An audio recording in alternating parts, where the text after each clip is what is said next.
আশা করছি আজকের এপিসোড আপনাদের অনেক ভালো লাগবে। বেশি কথা না বলে সবার আগে চলে যাব আজকের প্রথম ঘটনায়।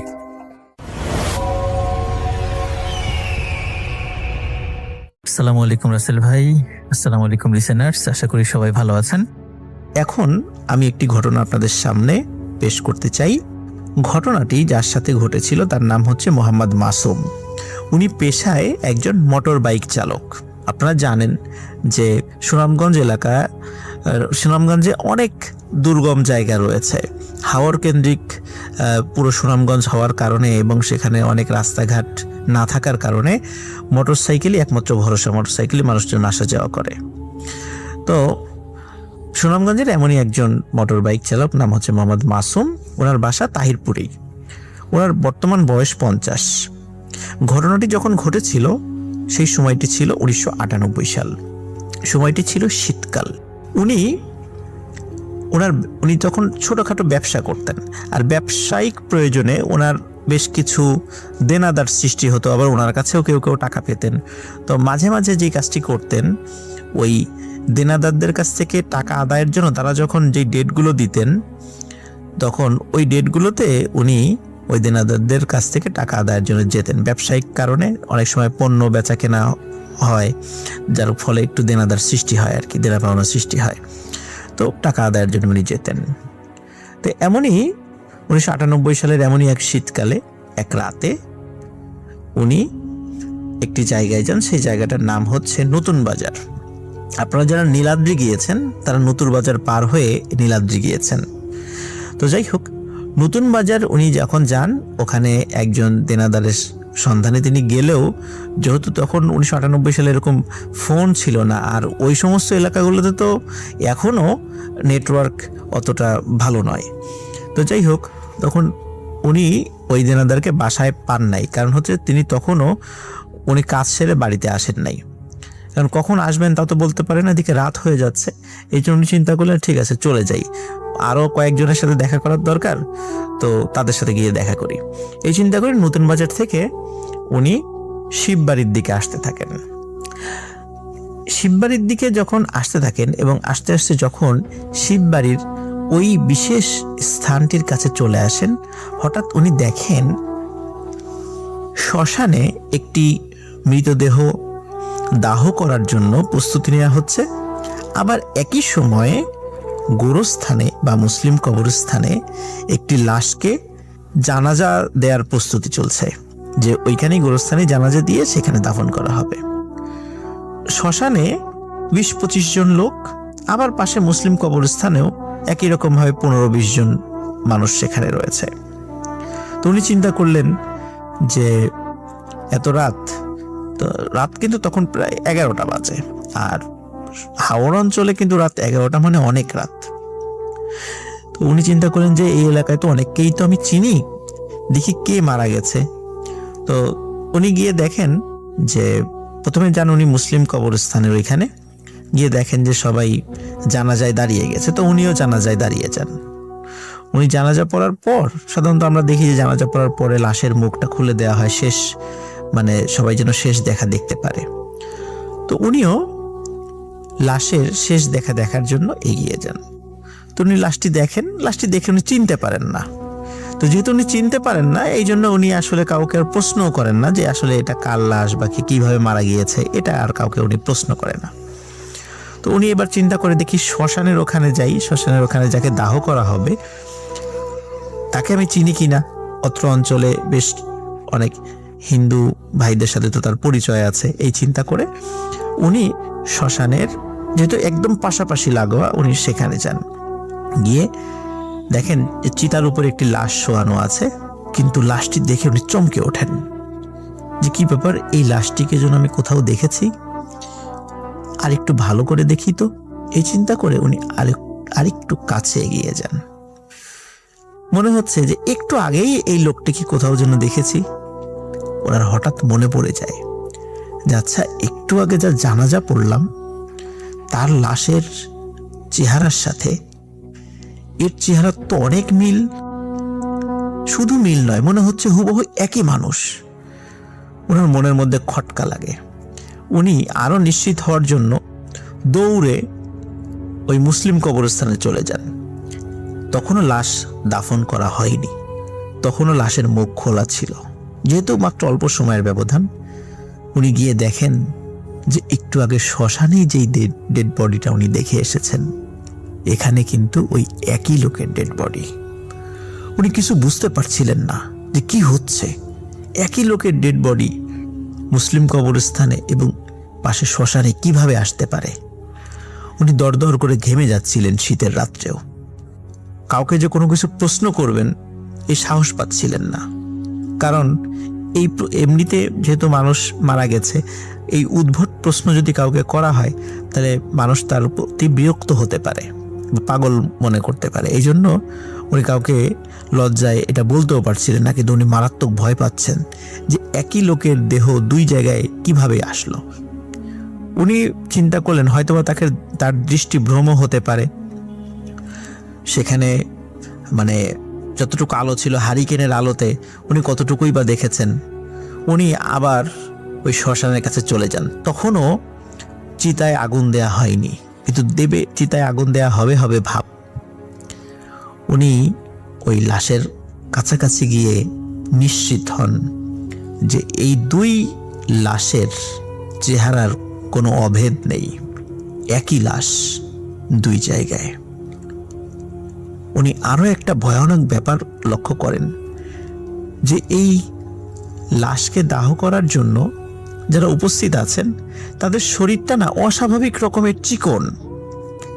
মানে স্বাভাবিক মানুষ যে চিকন হতেই পারে, মানে অনেক রোগা মানুষ হতে পারে, কিন্তু এখানে যে 20-25 জন আছে তারা প্রায় সবাই চিকন, তারা অস্বাভাবিক রকমের চিকন। এটা দেখে উনি খুবই ভয় পান।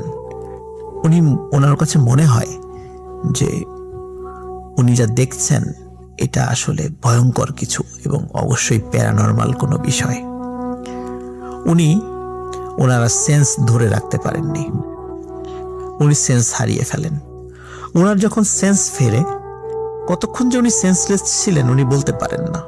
যখন ওনার জ্ঞান আসে তখন দেখেন যে এই যে লম্বা লিকলিকে মানুষগুলো, হাড় জিরজিরে মানুষগুলো, তারা লাইন ধরে হেঁটে শিববাড়ির পাশে যে গর্তটা রয়েছে, যেখানে আমরা আপনাদেরকে ভিডিওটা দেখিয়েছিলাম, ওই গর্তের ওখানে সারা বছরই প্রায় পানি থাকে, ওই গর্তের দিকে চলে যাচ্ছে এবং আস্তে আস্তে সবাই পানির মধ্যে নেমে যাচ্ছে এবং পানির মধ্যে নামতে নামতে সবাই হারিয়ে যায়। নিজের চোখে যখন এই ভয়ানক দৃশ্য দেখতে পান তখন ওনার আসলে তেমন কিছুই করার ছিল না, শুধু জোরে চিৎকার দেয়া ছাড়া। কারণ আশেপাশে তখন উনি কাউকে পাচ্ছিলেন না, বা যে ঘরবাড়িগুলো ছিল, এখন যে ঘরবাড়িগুলো হয়েছে তখন সেগুলো ছিল না, অনেক দূরে দূরে ঘরবাড়ি ছিল। উনি প্রচন্ড জোরে চিৎকার করেন, কিন্তু ওনার চিৎকার আর প্রতিধ্বনি হয়েও ফেরত আসে না। উনি বুঝতে পারলেন যে এখানে উনি আর বেশিক্ষণ অবস্থান করাটা ওনার জন্য ঠিক হবে না। ওনার বাইসাইকেল ছিল, বাইসাইকেল নিয়ে উনি আসা যাওয়া করতেন। উনি দ্রুত বাইসাইকেলটা নিয়ে উনি তাহিরপুরের উদ্দেশ্যে রওনা দেন। রাত যে কয়টা বাজে উনি বলতে পারেন না, কারণ তখন তার কাছে তো মোবাইল ছিল না, আর ওনার কাছে ঘড়িও ছিল না। আর ওনার যে বেশি রাত হবে এতটা উনি বুঝতে পারেননি। ওনার কাছে টর্চ লাইট ছিল, কিন্তু এই বিপর্যয়ের কারণে টর্চ লাইটটা আসলে কোথায় পড়ে গেছে এটা উনি আর খোঁজার সময় পান নাই। টর্চ লাইট ছাড়াই দ্রুত বাইসাইকেল নিয়ে চাঁদের আলোতে রওনা দেন। উনি যখন চাঁদের আলোতে রওনা দিচ্ছেন এবং জোরে জোরে দোয়া কালাম পড়ছেন, একটা পর্যায়ে মনে হলো যে উনি স্বাভাবিক একটা জায়গায় চলে এসেছেন আর কোনো সমস্যা হবে না। হঠাৎ ওনার সামনে একজন মানুষকে দেখতে পান। ওই মানুষটি তাকে বলে ওঠে, এই কে? তখন মাসুম ভাইয়ের কাছে কণ্ঠটা খুব পরিচিত মনে হয়, বলে আমি মাসুম। তখন লোকটি বলে, ও তুমি মাসুম, তোমার না আমার বাসায় যাওয়ার কথা ছিল, তুমি গেছিলা? তখন মাসুম ভাই চিনতে পারে যে ইনি তো সেই ব্যক্তি, নতুন বাজারের কাছে তার বাসা, তার বাসায় তো গিয়ে তাকে আমি পাইনি। তখন বলে যে হ্যাঁ, আমি তো আপনার বাসায় গিয়েছিলাম, কিন্তু আপনাকে তো আমি বাসায় পাইনি। বলে তাহলে এদিক থেকে কোত্থেকে আসছো? তখন উনি বলেন যে ওইখানে আমার পরিচিত কয়েকজন দেনাদার ছিল, তাদের সাথে একটু দেখা করতে গিয়েছিলাম, তো ফেরার পথে একটা ভয়ঙ্কর ঘটনার মুখোমুখি হই। তখন মাসুম ভাই ওনার ওই দেনাদারের কাছে সব যে ঘটনাগুলো ঘটেছে সেগুলো খুলে বলেন। তখন উনি শুনে বলেন যে ওই জায়গায় তো আসলে অনেকেই ভয় টয় পায় রাতের বেলা, তো তোমার আসলে ওই জায়গায় ওই দৃশ্যগুলো দেখে কাছে যাওয়া উচিত হয় নাই। তারপর যেহেতু ঘটনা ঘটে গেছে, আল্লাহ তোমাকে বাঁচিয়ে দিয়েছে, তো চলো তোমাকে আমি এগিয়ে দিয়ে আসি। একা একা যাওয়ার দরকার নাই, তোমার হাতে টর্চ লাইটও নাই, চলো তোমাকে আমি এগিয়ে দিয়ে আসি। এই বলে দুইজন হাঁটতে থাকেন। হাঁটতে হাঁটতে হঠাৎ করে বিভিন্ন বিষয়ে কথা বলছেন, তাদের ব্যবসায়িক আলোচনা করছেন যে এখন ধানের দাম বেড়ে গেছে, তারপরে আরো বিভিন্ন বিষয়গুলো নিয়ে যে এখন যে মূলধন আছে সেই মূলধন দিয়ে আসলে আরো অনেক দ্রব্য কিনে ব্যবসা করতে পারছেন না, বিভিন্ন সমস্যাগুলো নিয়ে আলোচনা করছেন। হঠাৎ এক পর্যায়ে মাসুম ভাইয়ের সেই দেনাদার বলে ওঠে, আচ্ছা মাসুম, তুমি কি ধরনের মাংস খেতে পছন্দ করো? তখন মাসুম ভাই উনি খুব বিষয়টা স্বাভাবিকভাবেই নিয়েছেন, বলে যে আমি মুরগির মাংস খেতে পছন্দ করি। মাসুম ভাই আসলে বুঝতে পারছে না যে হঠাৎ করে কেন এই মাংসের প্রসঙ্গ উঠলো। হয়তো বা তারপরে মাসুম ভাই যেটা বলছেন যে উনি চিন্তা করেছেন যে ওনার বাড়িতে যদি হয়তোবা দাওয়াত দেবেন, এই জন্য হয়তোবা আমি কি পছন্দ করি এই জিনিসগুলো জিজ্ঞাসা করছেন তিনি।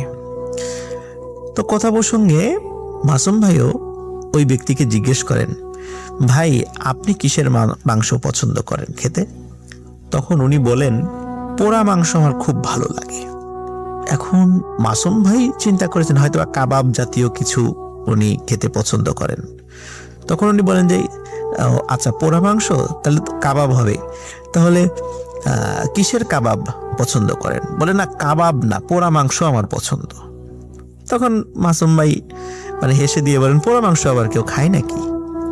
তখন উনি বলেন, হ্যাঁ আমি খাই, আমার কাছে খুব ভালো লাগে। তখন মাসুম ভাই জিজ্ঞেস, আচ্ছা ঠিক আছে, কিসের পোড়া মাংস খেতে আপনার ভালো লাগে? তখন ওই লোকটি বলে ওঠে, মানুষের পোড়া মাংস খেতে আমার খুব ভালো লাগে। যখনই এই কথাটি বলে তখন মাসুম ভাই চমকে ওঠে, কি ব্যাপার, এটা কেমন কথা? রাত্রে যেহেতু পাশাপাশি হেঁটে আসছিল, ওনার চেহারার দিকে কিন্তু অত বেশি খেয়াল করেননি। উনি প্রথমে 1-2 বার খেয়াল করেছেন, কিন্তু এই কথাটা শোনার সাথে সাথে মাসুম ভাই ওনার দিকে তাকিয়ে ভয়ঙ্কর রকমের চমকে ওঠেন। তিনি দেখেন আকৃতি তার মানুষের মতোই উচ্চতায়, কিন্তু মাথাটি অস্বাভাবিক রকমের বড়, চোখ দুটি অস্বাভাবিক রকমের বড়, এবং দাঁতগুলো লম্বা এবং সুচালো দাঁত, চোখা দাঁত। এই দৃশ্য দেখে উনি আর সেন্স রাখতে পারেননি। উনি চিৎকার দিয়ে ওখানে অজ্ঞান হয়ে পড়ে যান। সকালবেলা হাওরের কৃষকরা যখন খেতে যাচ্ছিল, তখন খেতে চাষ করতে যাওয়ার পূর্বে মাসুম ভাইকে অজ্ঞান অবস্থায় তারা পান। সারা রাত শীতে উনি জমে গিয়েছিলেন এবং ওনার প্রাণ ওষ্ঠাগত হয়ে গিয়েছিল, কারণ প্রচন্ড ঠান্ডায় ওনার অবস্থা খুব খারাপ হয়ে গিয়েছিল। তখন কৃষকরা দ্রুত ধরে আশেপাশে থেকে খড়কুটো জোগাড় করে সেখানে আগুন ধরিয়ে তার শরীরকে উষ্ণ করে তার সেন্স ফেরানোর পর সেখানকার কয়েকজন ওনাকে চিনতেন মাসুম ভাইকে। তখন জিজ্ঞেস করেন কি হয়েছে, তাদেরকে সব ঘটনা খুলে বলেন এবং তারা বলেন যে আসলে রাতের বেলা এখানে একা একা আসতে গেলে এই রাস্তায় একটা খারাপ জিন রয়েছে, মাঝে মাঝে সে মানুষকে এভাবে ডিস্টার্ব করে, তো তুমি একা একা আসছিলা, এই জন্য তোমাকে পেয়ে গেছে। তো মাসুম ভাই উনি একই রাত্রে 2টি ভয়ানক ঘটনার মুখোমুখি হওয়ার কারণে উনি মানসিকভাবে প্রচণ্ড অসুস্থ হয়ে পড়েন। অনেকদিন বিশ্রাম এবং ঝাড়ফুঁকের ফলে আল্লাহর রহমতে উনি আস্তে আস্তে সুস্থ হয়ে যান।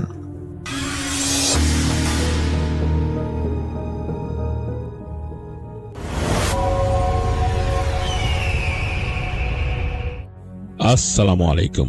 তাদের সবাইকে সাদর আমন্ত্রণ জানাচ্ছি। আমি আহমেদ বাবু। কেমন আছেন আপনারা? আশা করি সবাই ভালো আছেন। আমি আল্লাহর মধ্যে ভালো আছি, আলহামদুলিল্লাহ। আর যে ঘটনাটি আমাদের কাছে শেয়ার করেছেন কক্সবাজারের চকরিয়ার বাসিন্দা আবু নাসির। তিনি বর্তমানে সৌদি আরবের আল বাহাতে বসবাস করছেন এবং তিনি তার নিজের জীবনের একটি এক্সপিরিয়েন্স আমাদের কাছে শেয়ার করেছেন। তার এক কাজিন তাকে নিয়ে গিয়েছিল। তিনি অনেক রিকোয়েস্ট করেছিলেন কাজিনকে দেশে আসার পর। তিনি কৃষি কাজ করতেন, তাদের পরিবার ছিল কৃষি নির্ভর পরিবার। তো তার মনে হয়েছিল যে আর একটু বেশি যদি ইনকাম করতে পারতেন ভালো হতো। তো তার কাজিনকে অনেক রিকোয়েস্ট করার পর তার কাজিন বলে আচ্ছা আমি চেষ্টা করব। তো কাজিন ওখানে গিয়ে চেষ্টা করেন এবং নিজেদের কোম্পানিতে একটা ভিসা ম্যানেজ করে নিয়ে আসেন তার জন্য। তো তিনি যাওয়ার পর তার কাজ হয় হচ্ছে একটা পেট্রোল পাম্পে, মানে একটা গ্যাস স্টেশনে। এই গ্যাস স্টেশনটা হাইওয়ের উপরে পড়ছে, বেশ একটু মানে রিমোট জায়গায়, যেখানে মানুষজন খুব কম চলাচল করে, হাইওয়ের গাড়ি এগুলোই থামে ওইখানে।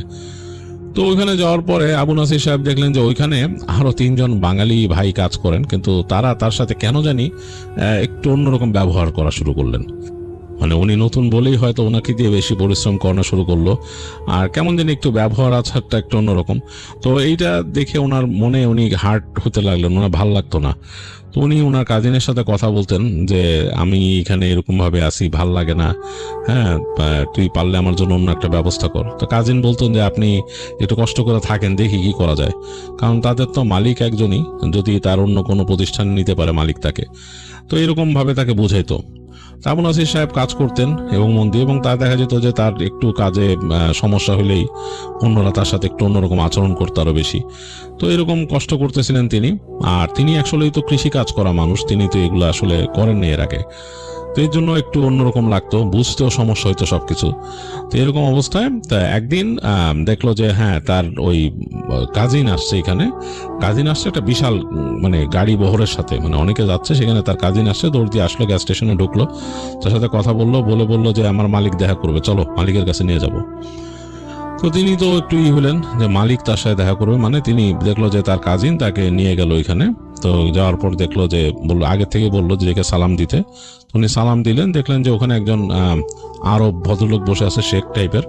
তো উনি তার গাড়িতে বসা। তো তাকে জিজ্ঞেস করলেন যে নাম কি, মানে আরবিতে জিজ্ঞেস করছেন। তো এটা উনি ইশারা দিয়ে এতটুকু শিখে ফেলছিলেন, তিনি বললেন এই নাম। ওনাকে দেখে মালিক মনে হয় সন্তুষ্ট হলেন, যিনি কফিল ছিলেন তিনি সন্তুষ্ট হলেন। তো এর মাঝেই ওনার কাজিন যে ছিল আবু নাসির সাহেবের কাজিন, তিনি অনেক কিছু আরবিতে বুঝায় বললেন সে কফিলকে। তো কফিল বুঝে তাকে হাত দিয়ে বললো যে ঠিক আছে ঠিক আছে, এরকম কিছু বুঝায় বললো। তিনি তখন বুঝেন নাই, পরে বুঝছেন যে ঠিক আছে তাকে নিয়ে যেতে বলছে। তো বলে কফিলের গাড়ি চলে গেল। তারপর দেখলো আরো 2-3টা গাড়ি কফিলের গাড়িকে ফলো করে গেছে। তো তিনি তাকায় আছেন, তার কাজিন বলতেছে হয়েছে তো, আপনারা এখন নিয়ে যাবো এখান থেকে। বলে কোথায়? বলে আমাদের এই ফার্ম আছে সামনে, ওখানে চলে যাব আমরা। তো তিনি খুব অবাক হলেন, বলে যে হ্যাঁ আপনারা সবকিছু গুছান, আমি কথা বলতেছি আপনার এখানে এসে দোকানে কথা বলি। তো বলে তার কাজিন ভিতরে গেছে, যে ওখানকার যে বাঙালিরা কাজ করতো তাদের সাথে কথাবার্তা বলে, তো ওনাকে সুন্দর করে প্যাকেট ট্যাকেট করে ওই যে তাদের আরেকটা গাড়ি ছিল গাড়িতে করে নিয়ে গেল। তো ওই রাস্তা বেশ অন্যরকম, যেখানে যাচ্ছেন সেই জায়গায় দেখতেছেন যে দুই পাশে খোলা প্রান্তর এবং দূরে দূরে পাহাড়, এবং এই যে পুরো প্রান্তরটার মধ্যে দেখা যাচ্ছে নুড়ি পাথর আর বালির মতো, আবার এর মাঝে বেশ কিছু সবুজ সবুজ ঝোপ। তো যাই হোক, এর মাঝ দিয়ে চলছে তাদের গাড়ি, এবং চলতে চলতে এক সময় দেখলো এই সবুজের পরিমাণটা বাড়া শুরু করলো। বেশ অনেক জায়গায় সবুজ, এবং তাদের গাড়ি চলতে চলতে এমন একটা জায়গায় চলে আসলো অনেকক্ষণ পর, কয়েক ঘন্টা চলার পর। সেখানে যে দেখলো যে সে প্রথম দূর থেকে দেখতে পেলেন আবু নাসির সাহেব যেখানে ক্ষেত, বিশাল ক্ষেত, গমের ক্ষেত, বিশাল বড় গমের ক্ষেত। তো দেখার পর তো তার কাছে অবাক লাগলো যে এইখানে এরকম সুন্দর গমের ক্ষেত। বলতেছে যে ওই কাজিনকে বলতেছে যে এরকম সুন্দর গমের ক্ষেত, বলতেছে যে হ্যাঁ তুই আমার আগে আনোস না এখানে জায়গায়। আরে আপনারা তো আগে এখানে আমি কেমনে কাজে দিব, আগে তো আপনাকে ওই জায়গার জন্য আনছি, এখন আপনারা দেখি এখানে যদি কাজ করে ভালো কিছু করতে পারেন তাহলে হয়তো কফিল আপনারা রাখবে এখানে। তো আবু নাসির সাহেব খুশি হয়ে গেলেন, কারণ তিনি কৃষিকাজ ভালো জানেন। যাই হোক, সেই গাড়িতে করে চলতে চলতে এক সময় তাকে নিয়ে আসলো একটা ফার্মে। ফার্ম বলতে তাদের গাড়ি কিন্তু রাস্তা থেকে হঠাৎ করে বায়ে টার্ন নিয়ে নেমে গেছে, এবং এই জায়গাটাও কিন্তু একটা প্রান্তরের মধ্যে দিয়ে যাচ্ছেন।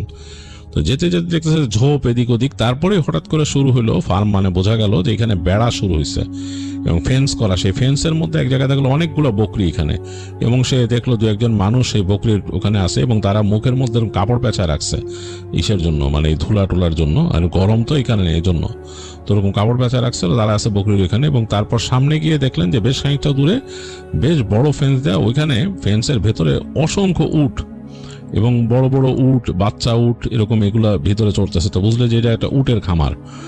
আরো সামনে চলে গেল, গাড়ি ওখানে থামলো না, চলতে চলতে চলতে দূরে যেয়ে দেখলো যে ওই এই উটের খামার ছাড়া আরো অনেক দূরে যাওয়ার পরে ওখানে বিশাল গম ক্ষেত। তো গম খেতে স্প্রিংকলার দিয়ে পানি চলতেছে, মানে এগুলো যে মাটির তল থেকে উঠায় পানিগুলো ছিটানো হয়। এগুলো খুব অ্যাডভান্স কৃষি কাজ, কারণ এখানে মানে উচ্চভূমি, মাটি উর্বর, কিন্তু পানির আবার আছে, লবণাক্ততা আছে, সমস্যা আছে, এর জন্য মানে খুব করে হিসাব করে করা হয়। তো যাই হোক, উনি দেখলেন যেরকম পানি ছিটাই দিচ্ছে, চাষ চলতেছে এবং কিছু মানুষ এগুলা দেখতেছে, মনিটর করতেছে। তো আরো সামনে এগিয়ে যাওয়ার পর তাদের দেখলো যে ওখানে কয়েকটা মানে এরকম ট্রেলার ট্রাক আর কি, যেখানে মানুষ থাকে আর কি, ওগুলো ট্রেলার হোম। ওই ট্রেলার হোম গুলো রাখা একটা, দুইটা, তিনটা, মানে পরপর তিনটা রাখা আছে, বেশ গ্যাপ দিয়ে দেয় রাখা। তো ওইগুলার একটার কাছে নিয়ে গেল, গিয়ে গাড়ি থামাই দিল তার, ওই যে তাদের যে গাড়িতে আসছে, তো তার কাজিন তাকে নিয়ে নেমে গেল গাড়ি থেকে, গাড়িটা সামনে চলে গেল আরো। তো তিনি বললেন যে এখানে আমি কোথায় আসছি, কি ব্যাপার, এখানে কই থাকবো কি? এখানে হলো আপনার কাজ করবেন, প্রথমে তো আপনার এই ইসের সাথে দিতে পারতেছি না, এখানে আপনি আমার মালিকরে বলে আনছি যে আপনার এই মানে আপনি পশুপালনও ভালো জানেন, তো আপাতত এই বকরি ভেড়া এগুলার দেখাশোনা করেন, আর এর মাঝে যে উটের কাজগুলো শিখা দেন, উটগুলার কেমনে পালে, কেমনে ই করে, আস্তে ধীরে আপনার এই যে এখানে দেখছেন এই গমের চাষ এগুলোর মধ্যে লাগাই দিব, এগুলো করলে আপনি ভালো করতে পারবেন। আর এগুলো আসলে একটু অন্যরকম, এই গমের চাষটা আমাদের দেশের মতো না, হ্যাঁ, এটা একটু অন্যরকম ভাবে করে, তো আস্তে ধীরে শিখবেন। এখন আমি এটা বলে আনছি আপনারা, আপনি এটাতেই ঢুকে যান, দেখেন। আর আপনি ছাড়া এখানে আরেকজন বাঙালি আছে, বাঙালি ভাই, উনি আব্দুল মুতালেব ভাই, উনি এখানে থাকে। আর এছাড়া মিশরীয় আছে কিছু কিছু, এখানে সুদানের মানুষ আছে, তো এরা সবাই কাজ করে। তো এই মূলত এই যে এগুলো আপনি করবেন, যে আপনি আর আব্দুল মুতালেব ভাই যে পশু পাখির দেখাশোনা করবেন, আর ওই উটের দেখাশোনা মনে একজন মিশরীয় করে, ও আবার অনেক ওই কাজেও চলে যায়। তো আপনি থাকেন এখানে, আসেন আপনারা পরিচয় করা দিই। তো এই বলে আবু নাসির সাহেবের কাজিন তাকে নিয়ে যায় ফার্মের ওইখানে, মানে যেখানে ওই যে পশু পাখি চড়তেছে ওখানে নিয়ে দেখে যে একজন মানুষ কাজ করতেছে, ডাক দেয় তাকে, জোরে জোরে ডাকে। তো উনি চলে আসেন, আসার পরে দেখা যায় ওই উনি হচ্ছেন বাঙালি আব্দুল মুতালিব সাহেব।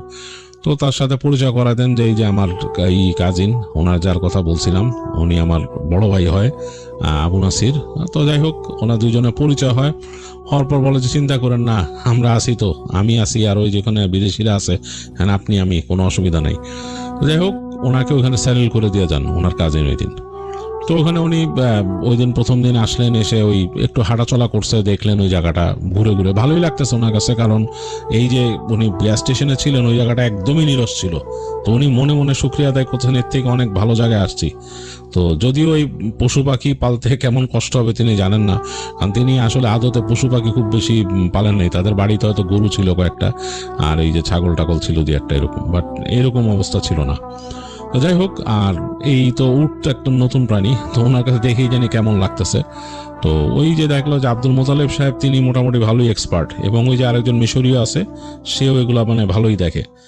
তো যাই হোক, এইভাবে ওই দিন চলে গেল তার কাজিন, আর আবু নাসির সাহেবের দিন কাটতে লাগলো এই ফার্মে। তো উনি মোটামুটি আস্তে আস্তে অভ্যস্ত হয়ে গেলেন ওই জায়গায়, সন্ধ্যার পরে চুপচাপ বসে থাকেন যখন কাজ থাকে না, ওই সময় মানে সব পশু পাখিকে তিনি আর ওই আব্দুল মুতালেব সাহেব যে মোটামুটি ওই তাদের ওই ফেন্স আছে, ফেন্সের মধ্যে ঢোকাই দিয়ে তারা ওখানে লক করে চলে আসেন, এসে তাদের ওই যে ট্রেলার হোম, তাদেরটাই হচ্ছে সবচেয়ে কাছে আর কি, ওই কারণ যেহেতু তাদের ওইখানে পশু পাখি দেখতে হয়। তো ট্রেলার হোমে বসে দুজনে গল্প গুজব করেন, মানে তাদের ফ্রেশ হয়ে আর কি, দুজন গল্প গুজব করেন, আড্ডা দেন, এবং তার মতো তিনি মানে যা করেন বসে বসে মোবাইল ফোন টিপেন, যা যা করেন আর কি। ওখানে নেটওয়ার্ক আছে খুব অল্প বিস্তর, মানে নেটওয়ার্ক এত ভালো না, তারপর আছে। যাই হোক, এগুলো করেই তার দিন কেটে যায়, এবং সন্ধ্যার পর ওখানকার পরিবেশ একেবারে অন্যরকম হয়ে যায়। মরুভূমির মধ্যে তো দেখা যাচ্ছে কেমন একটা মানে পোকার ডাক, এই পোকার ডাকটা তিনি মিলাইতে পারেন না, তাদের নিজের বাড়ির যে ওখানে যে পোকামাকড় রাতের বেলা ডাকে সে মিলাইতে পারেন না, ডিফারেন্ট একটা পোকার ডাক। আর ওখানে গমের ক্ষেত যে, এবং ওই জন্যই আসলে এই চাষটা একটু ডিফারেন্ট, ওখানে ওই মানে অনেক কেয়ারফুল থাকতে হয় তাদের এই গম মেনটেন করার জন্য। তো আবু নাসির সাহেবের রাতের বেলা 8টা-9টার পর আর ভাল লাগে না, তিনি মানে ওই ছোট্ট তাদের যে থাকার জায়গাটা, যে ট্রেলার হোম, ওইটা খুব ছোট, তো ওইখানে থাকতে থাকতে তিনি বোর্ড হয়ে যান, তিনি রাতের বেলা বের হয়ে যান হেঁটে, হেঁটে একদম হাঁটতে হাঁটতে চলে যান এই মাথায় সেই যে গম ক্ষেতের ওই পাশে। তার কাছে অন্যরকম লাগে, দূরে পাহাড়গুলো দেখা যায় তো, তবে ভীতিকর। তিনি বলছেন যে ওখানে ভীতিকর লাগে, কারণ দেখা যাচ্ছে যে এরকম খোলা জায়গায় ক্ষেতের পাশ দিকে একেবারে একটু জায়গা ঘুরে গিয়ে দেখা যাচ্ছে 3টা পাহাড় উঠছে, এরকম মানে অন্যরকম লাগে, কেমন জানি মানে গা শিরশিরানি একটা ভাব চলে আসে। আর রাতের বেলা ওই যে যারা ওখানে আছে মিশরীয় বা ওরা অতটা এখানে জাগে না, ওরা ঘুমায় যায় ওই সময়, ক্লান্ত হয়ে যায় তো, খেতে খামারে কাজ করে ওরা ঘুমা যায়, ওরা থাকে না। তো তিনি হেঁটে হেঁটে যখন যান তখন দেখেন যে ওদের টেলারের ওইখানে হালকা একটা বাতি জ্বলতেছে ভিতরে, বুঝতেছে যে তারা ঘুমাচ্ছে। তা আবু নাসির সাহেবের আবার রাত জাগার অভ্যাস ছিল, তো তিনি হাঁটতে হাঁটতে যান। তো এইসব একটু ভয় কম পান, কারণ তিনিও যেখান থেকে আসছে ওইটাও অনেকটা পাহাড়ি এলাকা, তো তিনি ওই জন্য তার সাহসটা একটু বেশি। তো হেঁটে তিনি ওই যে সেই গম ক্ষেত পার হয়ে দিকে যান, এই আকাশের দিকে তাকায় থাকেন, তার কাছে অন্যরকম লাগে। তিনি হেঁটে হেঁটে আবার আসেন, এসে নিজেদের যে ঘরটা বা নিজেদের ট্রেলারটা পার হয়ে আরো সামনে চলে যান। তো গিয়ে তখনই তার মানে প্রথম তার সামনে পড়ে হচ্ছে উটের খামারটা। কেমন দিন লাগে এই প্রাণীগুলাকে তার কাছে, মানে এটা তিনি তো দেশে ওইভাবে দেখেন নাই, দেশে দেখছেন মানুষ কোরবানির জন্য আনে সেই উটগুলা একরকম, আর এইটা আরেক রকমের উট। মানে ওগুলা কিন্তু আসতো মানে পাশের দেশ থেকে আসতো, বাংলাদেশে যেগুলো আসতো, আর এই উটগুলো আরো বড় বড় আর একটু অন্যরকম। তাকে কিন্তু বলছে ওখানে আব্দুল মোতালেব সাহেব যে এই উট কিন্তু কামড় দিয়ে দেয়, সাবধান। হ্যাঁ, আর উট অনেক অনেক ধূর্ত, অনেক চালাক। এখানে খুব একটা উটের ফার্মে রাতের বেলা ওইখান দিয়ে আশেপাশে দিয়ে ঘোরাঘুরি কম করবা। তো তিনি জিজ্ঞেস করছিলেন যে কেন, বলে আছে, কারণ আছে, ওখানে যেও না বেশি, উটের ইসে যাও না, বকরির ফার্মেও যাও না, এখানে যাওয়ার দরকার নেই, চুপচাপ ওদিক দিয়ে হাঁটা চলা করো না, খুব একটা রাতের বেলা কোনো সমস্যা নিলে যেও না। তাই বলছিল তাকে আব্দুল মোতালেব সাহেব। তো তিনি ওই কথার খুব একটা ধারেন না, তাকে আসলে শিখতে হবে, বুঝতে হবে। তিনি আরো বোঝার চেষ্টা করেন এই পশুগুলোর নেচারগুলা কেমন। তিনি হাঁটতে হাঁটতে চলে যান ফেন্সের কাছে, যে দেখেন যে উটগুলা কেমন, তাকে দেখে শব্দ করে একটা, কেমন যেন শব্দ করে, এবং এইটা তার মাথায় আছে যে তাকে বলছে কামড় দিয়ে দেয় উট, এর জন্য তিনি একটু কেয়ারফুল থাকেন, তিনি ফেন্সের মধ্যে ঢুকেন না। তো হেঁটে হেঁটে যান, আবার বকরির ফার্মের ওখান দিয়ে হোটেন, তার কাছে কেমন জানি একটা অন্যরকম এনভায়রনমেন্ট লাগে। তো যাই হোক, এরকম ভাবে তার দিন চলে যাচ্ছিল। তো একদিন রাতে তিনি দেশে কথা বলতেছেন, ফোনে কথা বলতে বলতে হেঁটে যাচ্ছেন সামনে। তো যেতে যেতে তিনি আসলে তাদের যে উটের যে খোয়ার বা উটের ফার্ম সেটাও পার হয়ে গেছেন, তার যে বকরির ফার্ম সেটাও পার হয়ে গেছেন। তো এখানে যেহেতু দরজা নাই, মানে ঢোকার জন্য কোনো এন্ট্রেন্স আলাদা কোনো দরজা কিছু নাই, ওই যে মানে রাস্তা আর কি, ডার্ট রোড, সেটার উপর দিয়ে উনি হাঁটতে হাঁটতে আরো সামনে যাচ্ছেন, আর কথা বলতেছেন।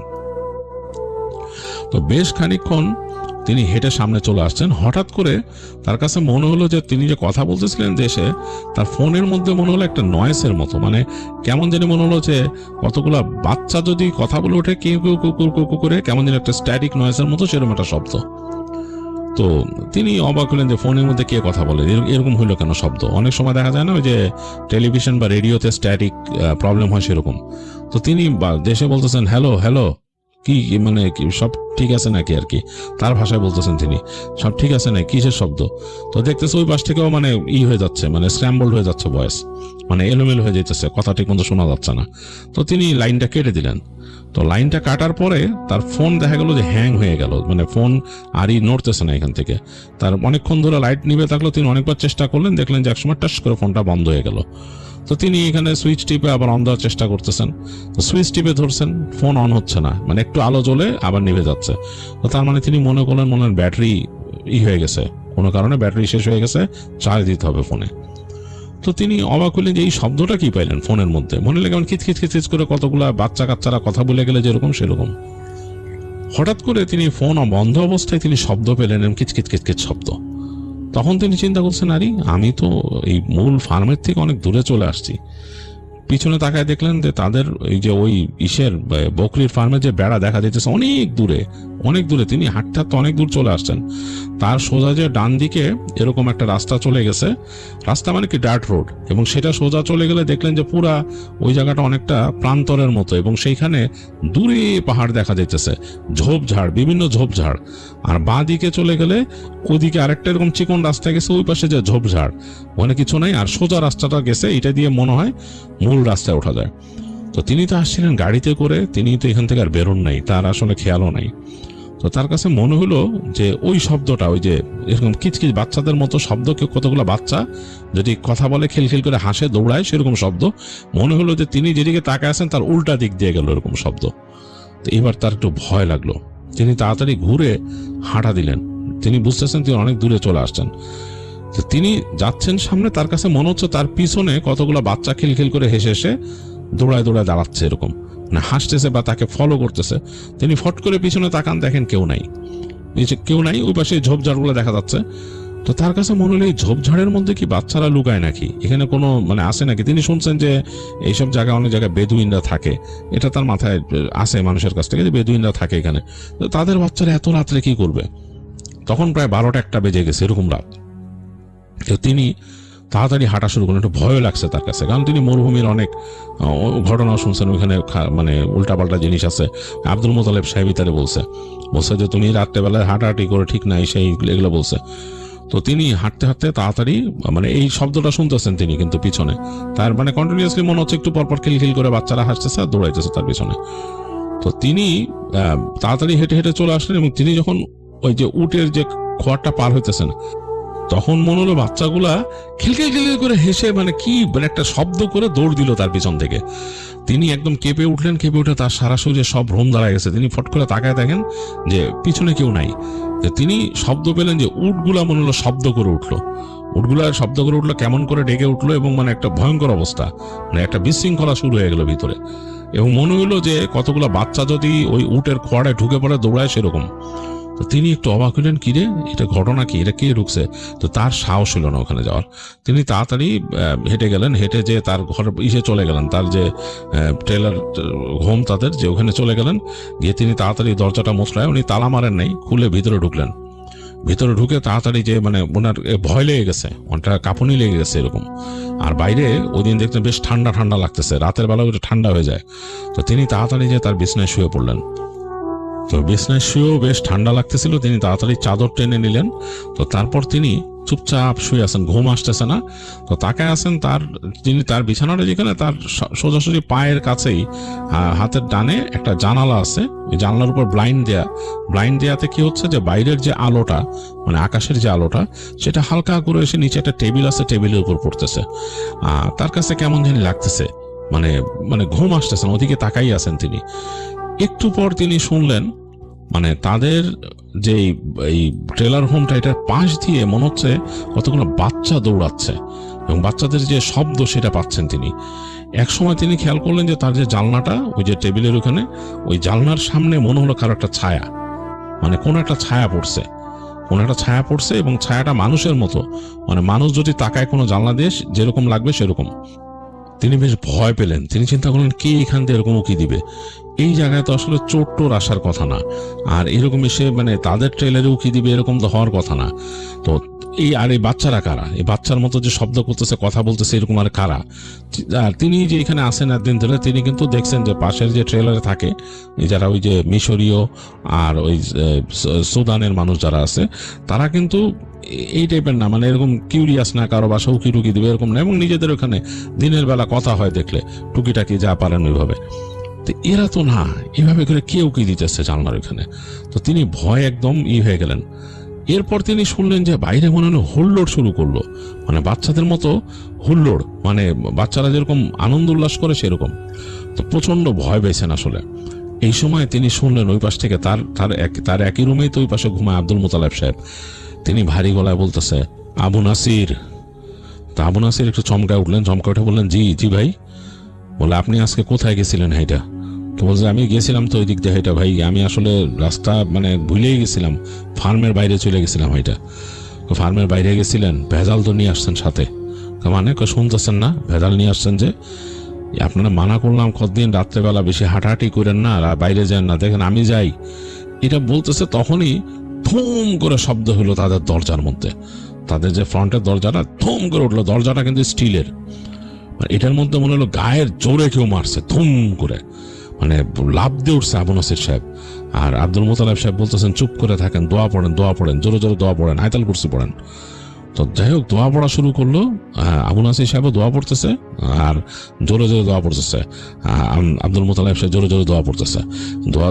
এই যে যখন দোয়া পড়তেছে জোরে জোরে আব্দুল মোতালেব সাহেব, মনে হলো বাইরে কেমন জানি একটা কণ্ঠ, মানে খুব মানে পেঁচানো নাকি টাইপের, এই কণ্ঠটা স্বাভাবিক না। মনে হলো আরবিতে গালাগালি করতে করতে চলে গেল সামনে দিয়ে, অ্যাজ ইফ কারো বাসায় যদি কেউ আসে না, ওই যে অনেককে মানুষকে বিরক্ত করে, লাস্টে না পেলে দরজার মধ্যে লাথি গুতা মেরে গালি দিয়ে চলে যায়, ওরকম ভাবে কারা যেন চলে গেল এখান থেকে। তো অনেকক্ষণ তারপরে দোয়া পড়তেছিল আব্দুল মোতালেব সাহেব এবং বললো যে আবু নাসির সাহেব রাত্রেবেলা এরকম ঘুরেন না, আপনারা মানা করছি ঘুরেন না, আর ওই উটের খামারের কাছে যায়েন না, রাত্রেবেলা তো ভুলো না। বলে কেন? ওখানে শয়তান থাকে, ওখানে যায়েন না। তো যখন বলছে ওখানে শয়তান থাকে, তখন আবু নাসির সাহেবের একটু গায়ের রোম টম দাঁড়ায় গেছে, খুব ভয় পাইছে। বলছে যে এই যে শব্দ পাইতেছিলেন কিসের, বুঝতে পারছেন? বলে কি? বলে জিন, জিনে এসে বিরক্ত করে গেছে। এটা বলার সাথে সাথেই আবার তাদের ছাদের মধ্যে একটা ত্রিম করে একটা কিছু পড়লো, ভারী, মানে পুরা কেঁপে উঠছে তাদের ইটা। তো ভয় পেয়েছে, আবার দোয়া পড়লো। আব্দুল মালিক সাহেব জোরে জোরে দোয়া পড়লো, বললো ঘুমান ঘুমান, আজকে রাত্রে আর করেন না, গা বন্ধ করে ঘুমান। যাই হোক দুজনে দোয়া পড়ে ঘুমাইলো। এক পর্যায়ে ঘুম আসে না এক সময় আসলো আবু নাসির সাহেবের। তো পরদিন সব ফজরের পরে ঘুম ভাঙছে, তাড়াতাড়ি উঠে যে নামাজ কালাম পড়লো। নামাজ কালাম পড়ে আব্দুল মোতালেব সাহেব বলতেছে যে ভাই কি ব্যাপার, কি বলতেছিলেন রাত্রে? যা বলছে শুনছেন, এগুলো নিয়ে এখন আর এখানে বেশি আলাপ করেন না, জায়গা ভালো না এই সেই, আর এইখানে রাত্রেবেলা আর হাইটেন না খুব একটা, এরকম ঠিক না। তো যাই হোক, তো ওই দিন দিনের বেলা তারা এটা ওইটা করলো।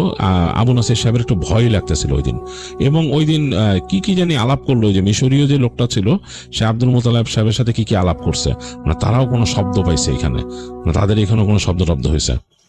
তো এরপর দিন থেকে হলো কি মাঝে মাঝেই মানে দু একদিন গ্যাপে গ্যাপেই শব্দ পাইতো, এই আবু নাসির সাহেব শব্দ পাইতো, মনে হইতো তাদের এই ট্রেলার হোমের সামনে যে রাস্তা আছে ওইটা দিয়ে এরকম বাচ্চারা যাইতেছে হাসি খুশি ভাবে, মানে কি বলতে বলতে, হ্যাঁ হাসি করতেছে এরকম। হঠাৎ আবার ঢিল এসে পড়তো তাদের ট্রেলার হোমে। তো আবু নাসির সাহেব এই কথাগুলো বলতো আব্দুল মোতালিব সাহেবরে, ও ডাকলে রাতের বেলা ডাকলে শুনতোই না তিনি। তো তাকে পরে বলতো যে রাত্রেবেলা আমি শব্দ পান না এসেই, তো বলতো জিন্নাত, বলছি তো এগুলো জিন্নাত, খবরদার গুইলা কিন্তু দেখতে যায় না কিছু না। আবু নাসির সাহেবের কেন জানি মনে হয়েছে যে এগুলো আসলে কোনো মানুষ, মানে হঠাৎ এরকম কয়েকদিন শোনার পর তার কাছে মনে হয়েছে এগুলো মানুষ, এই মরুভূমির আশেপাশে কোনো বেদুইনরা থাকে, এরা রাত্রেবেলা, তিনি অনেকের কাছে শুনছেন যে বেদুইনের যে বাচ্চারা থাকে তারা একটু দুষ্ট হয়, তারা নাকি মানুষকে মানে বিরক্ত করে, ইট মারে ঢিল মারে, এগুলো তিনি শুনছেন। তো তিনি এগুলো শোনার পর তিনি মনে করছেন যে এগুলা এরাই কেউ খামাখাই মানে ওনারে ভয় দেখায় আব্দুল মোতালেব সাহেব। তো তিনি আবার এরকম কয়েকদিন যাওয়ার পরে তিনি আবার বেরোনো শুরু করলেন, এই বাইরে হেঁটে হেঁটে বেরোন, এদিক এদিক যান, তবে একটু ভয় থাকেন। তিনি একটা লাঠি নিয়ে যান, ওখান থেকে বেরোনোর সময় একটা লাঠি ম্যানেজ করছেন, লাঠি নিয়ে তিনি যান, যে ওই যে গম ক্ষেতের ওখানে যান, ঘুরে ঘুরে আসেন। আবার তাদের এই যে পার্কটা ছাড়া একটু সামনে যে ওই পর্যন্ত যান না, যেহেতু তাকে ওই যে খামার সম্বন্ধে ভয় দেখাইছে পর্যন্ত যান না। তো একদিন তিনি এরকম হেঁটে আসতেছেন রাতের বেলা, তার ভয় মোটামুটি কেটে গেছে, এর মধ্যে তিনি আর ওগুলা ওই বাচ্চাদের শব্দ খুব একটা পান নাই। তো ওই দিন বেশ ঝড়ো বাতাস ছাড়ছে, বাতাসটা তার কাছে ভালো লাগতেছে, মানে দেশে অনেক সময় কালবৈশাখী আসলে যেরকম লাগতো ওইরকম তার কাছে মজা লাগতেছে। তো তিনি আর ঢুকতেছেন না ঘরে, তিনি হেঁটে হেঁটে ওই গম ক্ষেতের ওখান থেকে সামনে চলে আসছেন। দেখতেছেন যে বাতাসে বালি উড়াই নিয়ে যেতেছে এদিকে, এবং এই বালি যে উড়ে যেতেছে বালির একটা শব্দ হইতেছে শোঁ। আর তারপর দেখলেন এই বালির সাথে অনেকগুলা ঘোড়া এবং কালচে ঘোড়া সব দৌড় দিয়ে তাদের যে উটের খামার ওদিকে যেতেছে।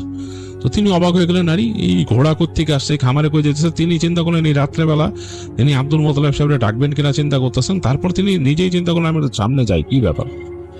ওইসব মানে ভয় তার মাথার থেকে চলে গেছে, তার মাথায় আসতেছে ঘোড়াগুলো কোত্থেকে আসছে, অনেকগুলা ঘোড়া দৌড় দিয়ে তাদের এই যে উটের খামারে ওখানে ঢুকছে। তো তিনি দৌড় দিয়ে সামনে গেলেন, সামনে যেয়ে দেখলেন যে ঘোড়াগুলা ওই খামারের মধ্যে ঢুকে গেল, ওই দরজা ঠেলে, ওখানে তাদের যে খামারে দরজা ওটা ঠেলে ঢুকে গেল। তিনি মনে হারি এই দরজা কি কেউ লাগায় নাই, মানে ফেন্সের মধ্যে একটা দরজা থাকে ওইটারে শিকল দিয়ে পেঁচায় দেয়। ও দেখলেন যে ওইটার মধ্যে ঢুকে গেল এই উটের খামারের মধ্যে। আশপাশ থেকে বাতাস বইতেছে, চরম ভয় বাতাস বইতেছে, মানে ধুলা উড়াই নিয়ে যাচ্ছে এক পাশে, আর এই যে ঝোপঝাড়গুলা এগুলা বাতাসে কাত হয়ে যেতেছে। তো এর মাঝে তিনি ঠিক মতো দেখতেও পারতেছেন না, তিনি বুঝলেন যে ঘোড়াগুলো এখানে ঢুকছে সবগুলা। তো তিনি কি মনে করে চিন্তা করলেন যে একবার দেখি মানে এই ঘোড়াগুলা কিসের, ওখানে কোত্থেকে আসছে, কোন অন্য কোনো ফার্ম থেকে চলে আসছে নাকি ঘোড়ার ফার্ম আছে নাকি আশেপাশে। এই চিন্তা করে তিনি দৌড় দিয়ে গেলেন ফেন্সের কাছে, উটের ফার্মের ফেন্সের কাছে, যে তিনি দেখতেছেন উটগুলা শব্দ করতেছে কেমন জানি, এবং এক কোণার মধ্যে মনে হইতেছে কতগুলা ঘোড়া দাঁড়ায় আছে এবং এগুলো কালো রঙের, এবং আকাশে বজ্রপাত চমকাইল, এবং আকাশের বজ্রপাতের যে নীল আলোয় সেদিন দেখতেছেন কালো কুচকুচে কতগুলো ঘোড়া দাঁড়ায় আছে উটগুলার আশেপাশে। উটগুলা এদিক ওদিক সরে গেছে এবং কেমন জানি একটা ডাকতেছে, মনে হচ্ছে ভেঙে চুরে চলে যাবে ওইখান থেকে। এর মধ্যে তিনি শব্দ পেলেন, একটা বাচ্চা শব্দ করে কাঁদতেছে জোরে জোরে। তিনি বললেন, আরে বাচ্চা শব্দ করে কাঁদতেছে মানে? তখন তিনি আরেকটু ভিতরে ঢুকলেন, 2 পা ঢুকে দেখতেছেন একটা বাচ্চা বসে আছে, তার গায়ের মধ্যে একটা আলখাল্লার মতো এরকম পরা, সে কাঁদতেছে মুখটা ঢেকে, খুব ভয় পেয়ে যেভাবে কাঁদে কোনো বাচ্চা সেরকম।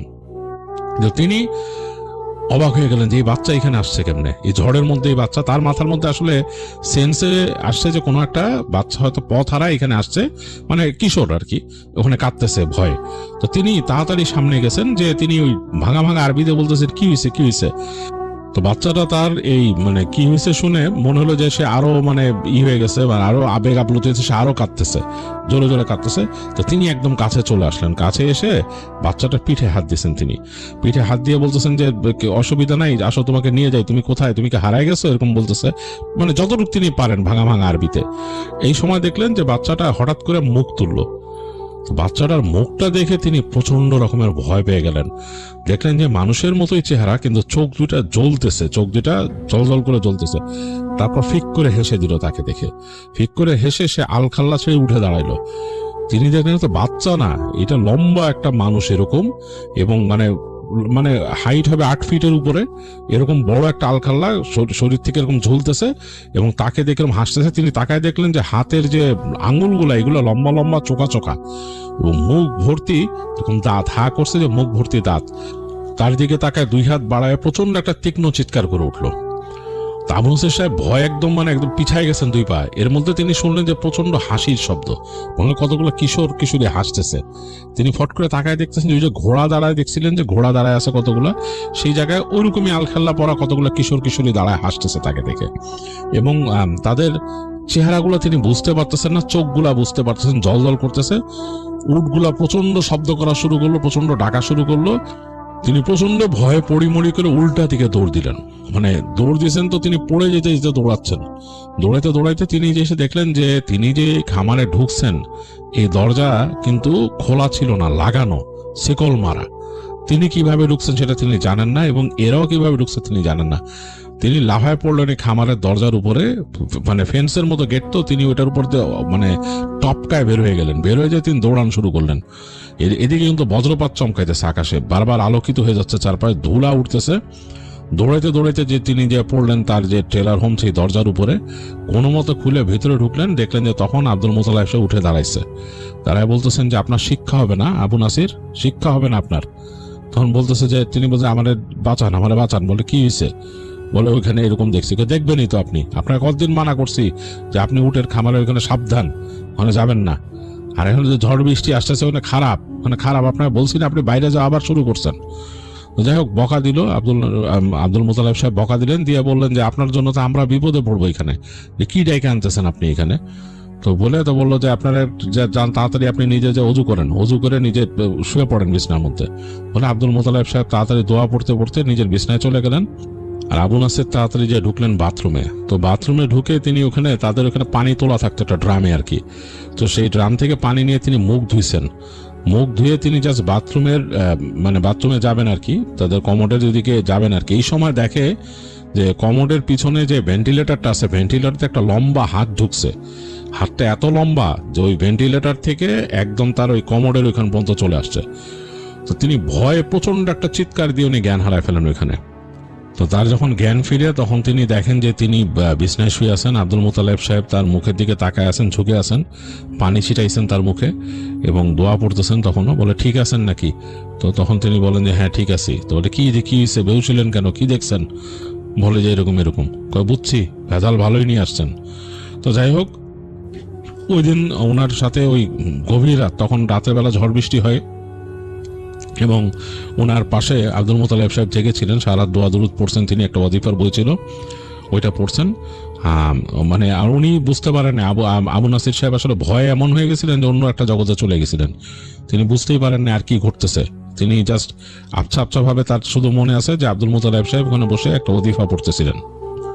তো পরদিন দিনের বেলা যখন দিন মানে সূর্য আলো ফুটে গেছে, তো উনি উঠতে তো পারেননি, ভোরের দিকে ঘুমাই গেছিলেন। তো উঠলো, উঠে তাকে বললেন যে নামাজ পড়ে নিতে, নামাজ পড়লেন। তারপরে আব্দুল মুতালেব সাহেব নিয়ে গেলেন, নিয়ে যে ওইখানে যে মিশরীয় লোক তার সাথে কথা বললেন। সে এসে এখানে পারফর্ম করলো, রুকাইয়া পারফর্ম করলো। তিনি নাকি আবার এসব ব্যাপারে ভালো জানেন। রুকাইয়া পারফর্ম করলো এবং তাদের এলাকাটা মোটামুটি টেম্পোরারিলি বন্ধ করলো, এবং এই যে তাদের যে ঘর বাড়ি এই অঞ্চলটা, এবং পরবর্তীতে বলছে যে তাদের যে কফিলকে বলবে এই জায়গাটা আরো ভালোভাবে সিকিউর করে দিতে। তো তাকে স্পষ্টভাবে আবু নাসির সাহেবকে বলছিল এরপরে ভুলেও রাত্রেবেলা জানি তিনি ওই যে উটের খামারের দিকে না যান, এটা যেন না জানেন। উটের খামারে পরেই পড়ছিল বকরির খামার, মানে বলছে যে ওদিকে যাওয়ারই দরকার নেই রাতের বেলা। এরপর আবু নাসির সাহেব অনেকদিন ওদিকে যান নাই, মানে রাতের বেলা ঘর থেকে বেরোয় হাঁটাচলাই করতেন না অনেকদিন। তা আস্তে আস্তে অভ্যাস হয়েছে, আবার আস্তে আস্তে সাহস ফিরে আসছে। তখন তিনি হাঁটতেন, কিন্তু খামারের দিকে আর যেতেন না, হেঁটে হেঁটে চলে যেতেন ওই যে ক্ষেতের দিকে, গম ক্ষেতের দিকে, ওদিক থেকে ঘুরে আসতেন। মাঝে মাঝে তার ওই যে দু একজন বন্ধুই ছিল যারা সুদানের লোকজন, তাদের দু একজনের সাথে গল্প করতেন, বলতেন যে আমার সাথে একটু হাঁটো এই সেই। ওরাও দু একজন একটু রাত জেগে ওনার সাথে হাঁটতো। তো তিনি শুনছেন, পরবর্তীতে তিনি শুনছেন যে উটের খামারে, এটা আমাদের রিলিজনেই বলা আছে যে উটের খামারে নাকি রাত্রি যাপন করা নিষেধ, সেখানে নামাজ পড়াও নিষেধ। তো এগুলা তিনি পরে যখন এগুলো জানছেন তখন তিনি আরো বেশি ব্যাপারে স্ট্রিক্ট হয়ে গেছেন। আর এগুলা টুকিটাকি ব্যাপার স্যাপার তো মানে ওখানে যেহেতু ওই এলাকার মানুষজন অনেক কিছু এক্সপিরিয়েন্স করছে, তারা তো তাকে বলছেই। তো সব ঘটনা তো এখন বলা যাবে না, ওনার নিজের এক্সপিরিয়েন্স করে যে ঘটনাটা সেটা বললেন। তো এরকম আরেক ঘটনা আরেকজন ভাই বলছে, সেটাও একটা ছোট ঘটনা, সেটাও আপনাদের সাথে শেয়ার করে ফেলি এই সুযোগে। এই এক্সপিরিয়েন্সটি আমাদের সাথে শেয়ার করেছেন মোহাম্মদ তারেক হোসেন। তিনি লক্ষ্মীপুরের মানুষ, বর্তমান আছেন কুয়েতে। তো কুয়েতে তিনি মরুভূমিতে একটি ফার্মে জব করেন। তিনি লিখেছেন জাকার হয়তো এটাকে বলে, আই ডোন্ট নো। তো যাই হোক, সেই ফার্মে জব করেন। সেটা মূলত হচ্ছে বকরির ফার্ম আর কি, ওখানে বকরি পালন করা হয়। তো সেই ফার্মের মাঝে তার যে ওনার, ওই ফার্মের যে মালিক, তিনি কিছু মোরগ মুরগিও পালেন।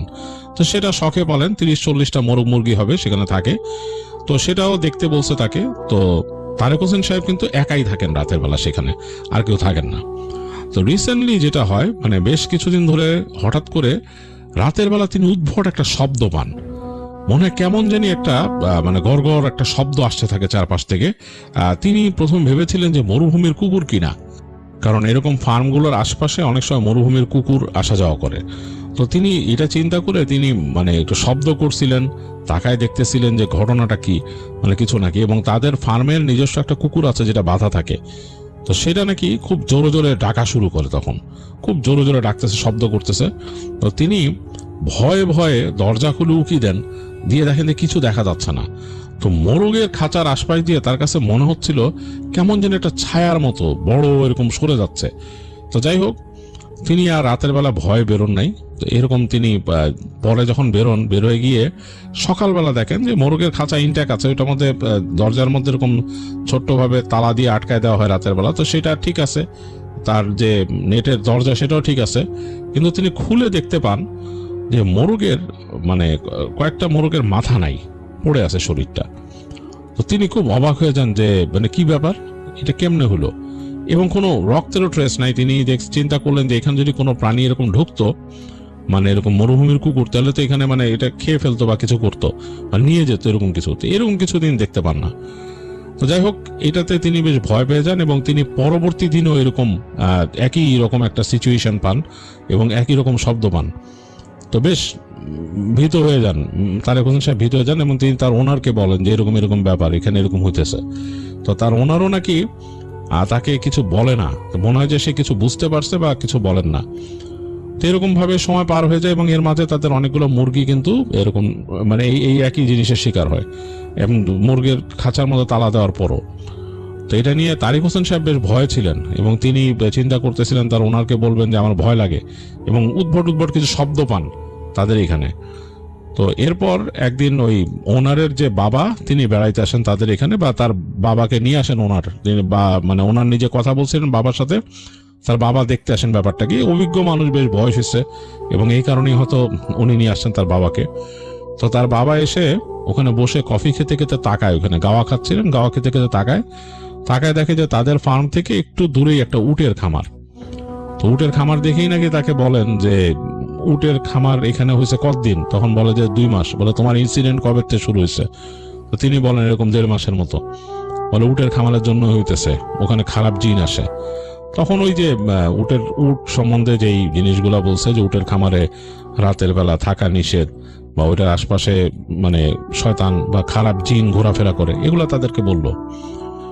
তো এটা শুনে তারেক হোসেন সাহেব একটু মানে ভয় পান বিশেষ করে। তো তার কয়দিন পরই নাকি আস্তে ধীরে সেই উটের খামারটা ওইখান থেকে ওই উটগুলাকে সরায় নেয় ওইখানে, কারণ উট নাকি এক্সচেঞ্জ করতে হয় কতদিন পর পর। তো উট সরায় ফেলে। তো উট সরায় ফেলার কারণে এরপর থেকে নাকি তাদের মুরগি আর ওরকম ভাবে মরে নাই। তো যাই হোক, এটাও তারেক হোসেন সাহেবের শেয়ার করা একটা এক্সপিরিয়েন্স, ছোট্ট এক্সপিরিয়েন্স, তিনি এটা শেয়ার করছেন।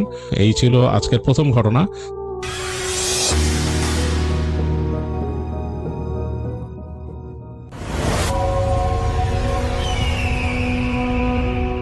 ঘটনাটি আমাদের পাঠিয়েছেন মুনতাহা নামের একজন, যিনি এখন বর্তমানে পেশায় একজন ডাক্তার। তার 2 জন ছেলে মেয়ে রয়েছে। তিনি সবার কাছে প্রথমেই তার স্বামী সন্তানদের জন্য দোয়া ও ভালোবাসা চেয়েছেন। গল্পটি আমরা মুনতাহার মতন করেই বলে যাচ্ছি। আমার বয়স বর্তমানে 29 বছর। তখন আমার বয়স কত হবে? 14 কি 15। আমার 3 ফুপু এবং 3 চাচা। হঠাৎ করেই আমার বাবা মারা যায়। বাবার মৃত্যুটাও একটু অন্যরকম ছিল। একজন সুস্থ মানুষ মৃত্যুর প্রায় 6 মাস আগ থেকেই কেমন যেন না খেয়ে শুকিয়ে যাচ্ছিল, আর কোনো কারণ ছাড়াই খুব রেগে যেত। কারণে অকারণে যে মানুষটা কোনোদিন বাসায় কারো সাথে জোরে কথা পর্যন্ত বলেনি, সে হঠাৎ করেই বাসার সবকিছু ভাঙচুর করা শুরু করলো। একটু রাগ হলেও হাতের কাছে যা পায় তাই ছুঁড়ে মারে, যেটা খুবই অস্বাভাবিক ছিল। বলে রাখি, আমরা 4 বোন, কোনো ভাই নেই আমাদের। বাবা আমাদের মাথায় করে বড় করেছেন, কখনো দুঃখ প্রকাশ করেনি তার একটি ছেলে নেই বলে। আর এটাই হয়তো আমাদের জীবনের সব থেকে বড় কাল ছিল, কারণ আমাদের ভাই ছিল না। আমার বাবার মৃত্যু অনেকের জন্য বেশ লাভজনক ছিল। আমার দাদার একজন ভাই ছিল, তাদের বাবা এক কিন্তু মা ভিন্ন। ছোট থেকে আমার দাদি তাকে পেলে পুষে বড় করেছেন, কারণ সে আমার বড় চাচার বয়সী। কিন্তু যতই আপনি দুধ কলা দিয়ে কালসাপ পোষেন না কেন, সে দিন শেষে আপনাকে শেষ করবে। যাই হোক, আমার বাবা ছিলেন খুবই ক্ষমতাবান একজন মানুষ। না, এই ক্ষমতা শুধু টাকার সম্পদে সীমাবদ্ধ ছিল না। তিনি এমন এক চেহারা আর শারীরিকভাবে দেখতে ছিলেন, সবাই তাকে মান্য করতে বাধ্য হতো। সবাই তাকেই যথেষ্ট ভয়ের সাথে সম্মান করত। মানে সে একাই আমাদের পুরো পরিবারের ঢাল হয়ে থাকতেন সব সময়। আর আমার চাচা ফুপুরা এই জন্য সবসময় সব বিষয়ে টেনশন মুক্ত থাকতেন, কারণ বাবা তার ভাই বোনদের প্রচণ্ড ভালোবাসতেন। তাদের উপর সে কোনোদিন একটু বাতাসও লাগতে দেয়নি। যাই হোক, তো বাবার এমন হঠাৎ পরিবর্তনে আমরা আমাদের মা খুবই হতভম্ব হয়ে পড়ি। আসলে সব কিছু হচ্ছে তার শরীরে এত অসুবিধা হঠাৎ করেই কেন দেখা দিল। তারপরেও সব কিছুই আমরা বুঝতে পারছিলাম না, কারণ এসব আমাদের জন্য খুব নতুন এবং একদম অজানা একটি বিষয়। সব থেকে বড় বিষয়, তখন এই ব্যাপারটার ভয়াবহতা বা এটা যে সত্যি হতে পারে সে সম্পর্কে আমাদের কোনো ধরনের কোনো আইডিয়া ছিল না। যাই হোক, বাবা কিছুই খেতে পারতেন না, তার মুখে নাকি কোনো রুচি ছিল না। আমার এক ডাক্তার খালা তখন বলল, ডক্টর দেখাতে কোনো প্রবলেম হলো কি না, কেন মুখে রুচি নেই? এই কথা শুনে হঠাৎ বাবার সে কি রাগ, রিমোট ছুঁড়ে মারলো টিভির ওপর। 2 জন মিলে তাকে ঠান্ডা করতে পারছেন না। কি আশ্চর্য ঘটনা, শুধুমাত্র একটা ডাক্তার দেখাবে সেই জন্য সে এমন আচরণ করেছেন কেন? খুব অবাক হচ্ছে সবাই। দিনে দিনে এসব খুব বেড়ে গেল। সেদিনের পর মা তাকে খুব বুঝিয়ে সুঝিয়ে ডাক্তার দেখালেন। ডাক্তার বললেন, ডায়াবেটিস আর প্রেশার একটু হাই ছাড়া সব নর্মাল। এর সাথে মুখের খাবারের রুচির কোনো সম্পর্ক তো নেই। কিন্তু হঠাৎ করেই তার চোখের খুব সমস্যা দেখা দিল। তার রেটিনার ভিতরের কোনো একটা বড় সমস্যা পাওয়া গেল। কিন্তু এটা খুব স্ট্রেজ বিষয় ছিল, কারণ বাবা প্রায় 3-4 মাস পর পর ইন্ডিয়া গিয়ে চেক আপ করিয়ে আসতো। তার ডায়াবেটিস ছাড়া আর কোনো সমস্যাই ছিল না। মাঝে মাঝে প্রেশার একটু বেড়ে যেত। যাই হোক, এরপর এমন অবস্থা হলো, বাবা সারাদিন বাড়িতে থাকা শুরু করলো। টোটালি বাসার বাইরে যাওয়া বন্ধ করে দিল। মানুষটা সকাল 11টায় বের হয়ে রাত 12টায় বাড়িতে ফিরত, কারণ সে খুব আড্ডাবাজ মানুষ ছিলেন আর পরোপকারী। মানুষের বিপদে নিজ থেকে এগিয়ে গিয়ে নিজের পকেটের টাকা খরচ করে আসতেন। সেই মানুষটা কিভাবে বাসায় থাকতো আমরা কেউই বুঝতে পারছিলাম না। সারাক্ষণ শুধু বাড়ির ভিতরে হাঁটাচলা করে আর বলে তার শরীরের ভিতরে কেমন যেন জ্বলে, আর অনেক গরমে শরীর কেমন একটা ফুরে ওঠে, সেভাবে করে।